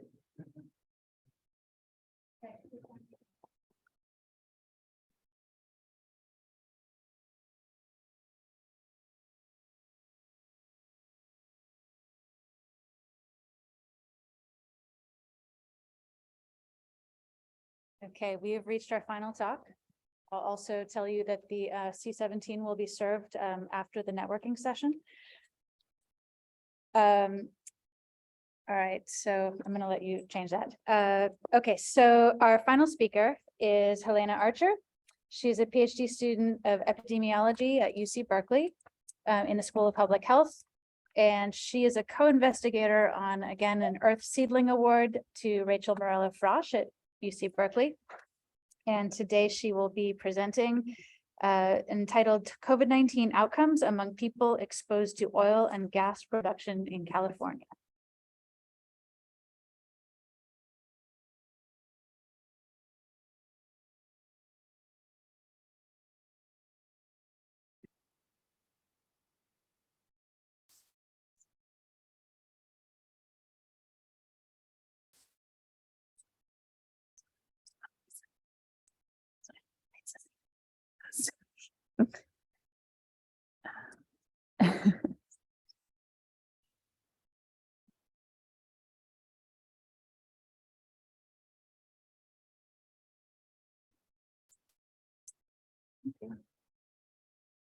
Hi, everyone. Just gonna move that up a little bit. Yeah, so wrapping us up for today, I'm gonna be talking to you all about, as I said, a study that we did looking at COVID-19 and oil and gas production in the state of California. I just want to say this project is a big collaboration, and thank you for the EaRTH Center for particularly supporting some additional statistical expertise to our team, which was very helpful as it's been a interesting and complex process. So just a little background on the project. We developed this somewhat as a companion analysis to some work being done at UCSF and Tracking California, looking at oil and gas and air pollution. They recently published that study if you'd like to check it out, but really what they had was this very high quality data, or this very excellent data set looking at COVID-19 from the state of California, and this ability to really geocode cases by residential address to give us the opportunity to look at localized environmental exposure in COVID-19. So we wanted to take advantage of this to look at an exposure that doesn't have a ton of research around it with COVID-19 or a lot of infectious disease yet. So specifically, we wanted to look at how area level exposure to oil and gas production related pollution, and looking at that through residential proximity, might be related to COVID-19 outcomes. And I just wanted to say that we're also very excited that this, or at least I think we're all excited that this project is not only an interesting research question, but it's been quite connected to policy and advocacy through some of our partnerships, as well as some of the collaborators really sitting directly on an advocacy boards, as it's a really, there's a very active policy environment around oil and gas setbacks and oil and gas production and drilling permits in the future. So it's a good time for us to be trying to, find more evidence around what the health effects of this exposure have on people. So just a little background, I don't think I need to emphasize the scale of the COVID-19 pandemic, but between December 2020 and May 2022, there were 82 million recorded cases and 1 million deaths from COVID-19 in the US. And knowledge of the environmental drivers of disease is really important for pandemic preparedness, and sort of as we look forward to towards other pathogens and other sort of respiratory disease.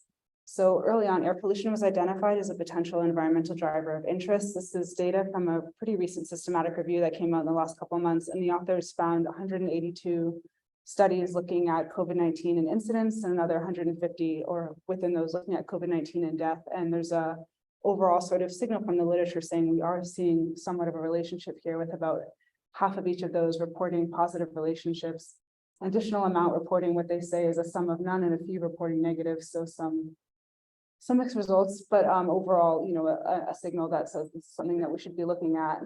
And particularly these two pollutants here being PM 2.5 and NO2.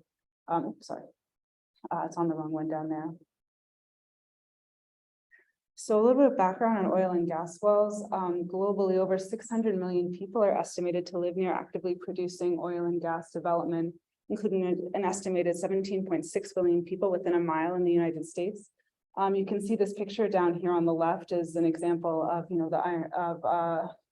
drilling that's happening quite in close proximity to a community. Unfortunately, I don't know where this picture is from. They didn't specify the locality, but you can see it's quite close to houses as well as quite close to a water source. So we're trying to, that's the sort of thing, one of the many things that we're looking at as oil and gas drilling emits multiple pollutants, including NO2 and PM2.5, and is also associated with traffic, diesel trucks, and other sources of pollution in the area. In addition to air pollution, there's concern for other toxins as well.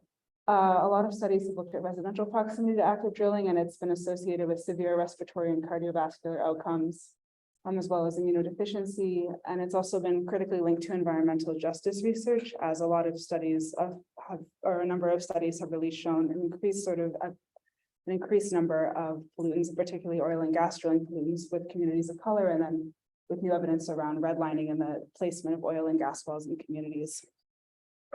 So for this study, I'm just going to go over this kind of quickly. We took an ecological cohort approach. We decided to look at along with the air pollution folks at the census block group level to do an area to look at the exposure of oil and gas wells and of at the census block group level. So block groups are pretty small geographic units. I'll show a map of them, but generally containing 600 to 3,000 people. So a fairly localized exposure. And again, the great thing about the data is that we could bring cases down to this sort of sub-county level as well. Some of our key considerations were how do we want to do this assignment of oil and gas production, a key environmental health challenge, and then the fact that with COVID-19, you really got changing policy knowledge and patterns over this 1 year of data that we looked at, which was for us between February 2020 and January 2021. Some of the covariates that we used in our models were individual age and sex, rurality, census level, racial and ethnic demographics, and a composite socioeconomic indicator. We did include comorbidities, though, just in a sensitivity analysis. And then thank you again for the seeding grant for some additional support. We used multi-level hierarchical Poisson models, and we looked at clustering based on the census block group and the census tract to think about area level exposures and to sort of get at some of the spatial concerns. So I just want to spend a minute on sort of how we looked at exposure assessments. So we used methods that tried to focus on populated areas so that we could think about how to sort of, while using an ecological approach, how to really localize our exposure. So this asymmetric method, this is an example from a paper here on the right. So if that's our oil, so if you look at this figure on the right, that X would be our oil and gas well, and the green and the blue are our census block groups. So within this, we use sort of a combination of other information, specifically residential tax parcels, building footprints, and sort of a sequential layer. And this we used a layer developed by some folks, also with our collaborators. And what you can do again with that is try and figure out where people live within census block groups, so that when you're locating your environmental hazard, you're trying to do it where people live. So if you've got larger geographic areas with a not evenly distributed population, you don't want to, it's an attempt to sort of not mischaracterize where exposure happens. So what this looks like across our analysis, these are sort of some of our results from assigning exposure, and this is around LA County. These are block groups. You can see the gray are the wells, and the red is places within, we used 1 kilometer buffers of our wells as the red area. And those would be what we considered our exposed groups, the people that were living within 1 kilometer of a well. We wanted this sort of more concentrated exposure. The blue, the area right outside that is places that are at least more than 1 kilometer, but at least 3 kilometers away. And the blue is at least 3 kilometers, but no more than 10 kilometers away. And I mentioned that as we use the blue as our control group, so that we said we wanted to use what we call a near far approach, which is to say that we think that people that are within 10 kilometers of a well are going to be more like people within 1 kilometer of a well than people all over the state of California, this enormous state, so that this was a way to sort of boost our exchangeability. But we did decide to drop this sort of intermediately exposed layer of people so that we've got a clearer distinction between who's exposed and who's not exposed. So this is just sort of what that looks like. We moved from about 23,000 block groups for the state to 6,000 in our final study, about a fifth of which were exposed. And additionally, and in addition to sort of just breaking them up to exposed, unexposed, we wanted to look at the amount of production. So we used average annual production from 2018 to 2020, and assign that to block groups based on the activity of wells in those areas, and then ended up deciding to group our production into 3 tertiles, which as you can see on the right, there's really quite a range of what the average annual barrel of oil equivalent is. So around 1 to around 3 million. So it's quite a diverse or quite a expansive exposure. So one thing I mentioned, when I mentioned sort of talking about this background thing, unfortunately, we didn't have testing or policy data available, so we wanted to factor in time. So this is what our cases and our deaths look like over the study period. If you can sort of stretch your mind back to early 2020, we ended up deciding to break this into 3 4-month periods. So the first sort of 4 months of the pandemic where information is new, cases are a little bit lower. That summertime when there's more policy information, you can see there's a spike, and then that first winter surge. So this is sort of what will show up in our results. These are just sort of the background numbers. That's sort of our age, and this is where we had individual level data. So we stratified on age and sex as reported through the case data. So looking at our results, these are the incidence rate ratios for our confirmed COVID-19 cases. And if I pull your attention to the right, I'm sorry, going through this fairly quickly because I know we're sort of at the end of the day. You can see that from February to May 2020 in our lowest tertile compared to our reference group, we had a little bit of a higher rate of COVID-19, about 10% higher in our lower and middle tertiles, and then a bit higher than that, 1.3 in our highest tertile in the first 3 months. Those numbers change a bit when you look at the second number, with it really sort of flattening out in the highest tertile to 1, and then moderating a bit in the first 2, and then really kind of flattening out all the way, or even going down a little bit in our third time period here. And I'll talk a little bit about why we think that might be. For deaths, we also see somewhat of an unusual and interesting relationship. Again, great to have some statistical support on the team to help us sort of understand what we're seeing here. So for our lowest tertile, we saw a higher rate of 1.24, but then really an inverse relationship with that, with 0.89 in the middle tertile, and then again, a higher rate of death in our highest exposure tertile. Once again, that really changes sort of as you look outside of the first 3 months of the pandemic, and you can see that if you I kind of went through it quickly, but if you see our variance, or if you look at our confidence intervals, the numbers are a little bit wider for deaths than they were for our cases. Although we do see statistically significant results for a few of these numbers. Oops. So some limitations to this study were that it's an ecological study design, and that sort of we had to make really a lot of decisions, as it's a fairly there's a lot of obviously wonderful oil and gas wells research out there, but it's still a relatively small percent of like pollution, and particularly air pollution data. So we would love to have the opportunity to look more at individual risk. And then there's limitations around data on local policy and testing in the background, as well as this complex relationship. So with our thoughts, particularly the results of the time stratification, it was interesting to see this. It's also interesting to think when we're looking at the first 3 months of the pandemic that you do have some limitations around data measurement. However, you do have, one of the things we thought about was sort of what's going on at the beginning of the pandemic and identifying who's most vulnerable in that time period. So if we are sort of able to continue to research these results and we continue to see this relationship where in the first several months, you are seeing higher rates of disease in environmentally vulnerable communities, that could have a lot of implications for pandemic preparedness. And again, we'd like to explore this relationship more and to sort of continue to work on this. But it was an interesting result, particularly that it's somewhat consistent with the air pollution studies for cases, and nonetheless it's something that we would like to keep looking into, especially with the second point here, given that we saw the persistence of these relationships, even after, making I would say pretty strong efforts to control for potential confounders by generating comparable populations and to, trying to control for other things that we thought might have influenced these relationships. Just to note that there's high variability across areas, especially for mortalities, but we hope that this is adding to a growing body of evidence to help us understand the patterns that we saw of COVID-19, and particularly adding evidence to the body of oil and gas, pollution on human health and research in that area. So I just want to say thank you to everybody who worked on the study. Thank you to the EaRTH Center and the Center for Race, Poverty, and the Environment, and actually CARB, which I need to add, the California Air Resources Board, I need to add here for your support on this study. And yeah, thanks.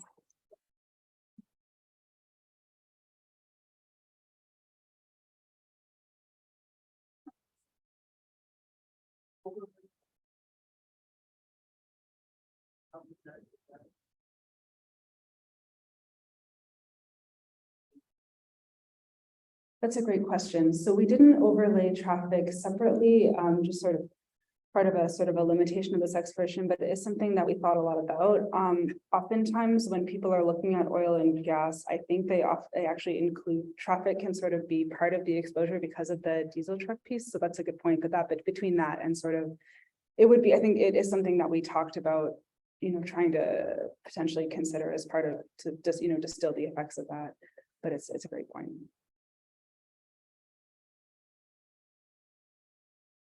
We have data on the financial status of the individuals that are in those areas. We have, That's through also, obviously, they're looking at, definitely. So we used a sort of a composite indicator called the area deprivation index to sort of assess area level socioeconomic status. And that's based on census characteristics from I believe it's the 2019 5-year American Community Survey. So that was what we used sort of primarily as our economic indicator. We don't have it at the individual level, just at the area level. But if we actually did see, oh wait, I hit that slide. Oh well. In our table 2, there are some interesting we did put it in our models, but there are some interesting differences between our exposed and our unexposed areas. And if you look at this compared to the whole state of California, we actually saw there's a little bit of an inverse relationship between the sort of highest socioeconomic areas also have the highest oil and gas exposure in our study, which and not true for sort of the lower levels, but that was an interesting, sort of an unexpected finding, or at least unexpected observation for us. Okay, please join me in thanking them.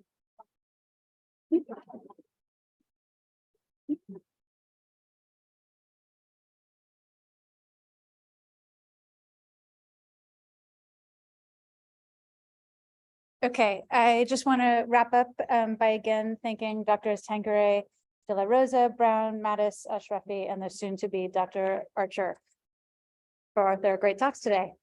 And you can applaud. So I was really struck by the really quite incredible range of approaches that we've heard about, diverse topics. Pretty much from asthma to Parkinson's disease to development.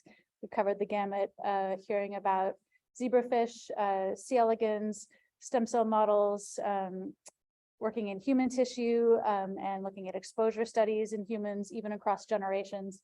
And I think also looking at predictive models was an exciting element for me today. And also thinking about screening and diving deep into pathways. So it was really, quite a range of research. It's exciting to see, in our first in-person retreat, what's happening at UCSF and, what has been brought together by the EaRTH Center. So really wanted to thank you for sharing your research and for participating. And I think, all of you are bringing something to our center. Before we go to the wrap up, I also just want to acknowledge Alana DeLeo for all the work that she's done today in putting this together. So just a quick hand for Alana.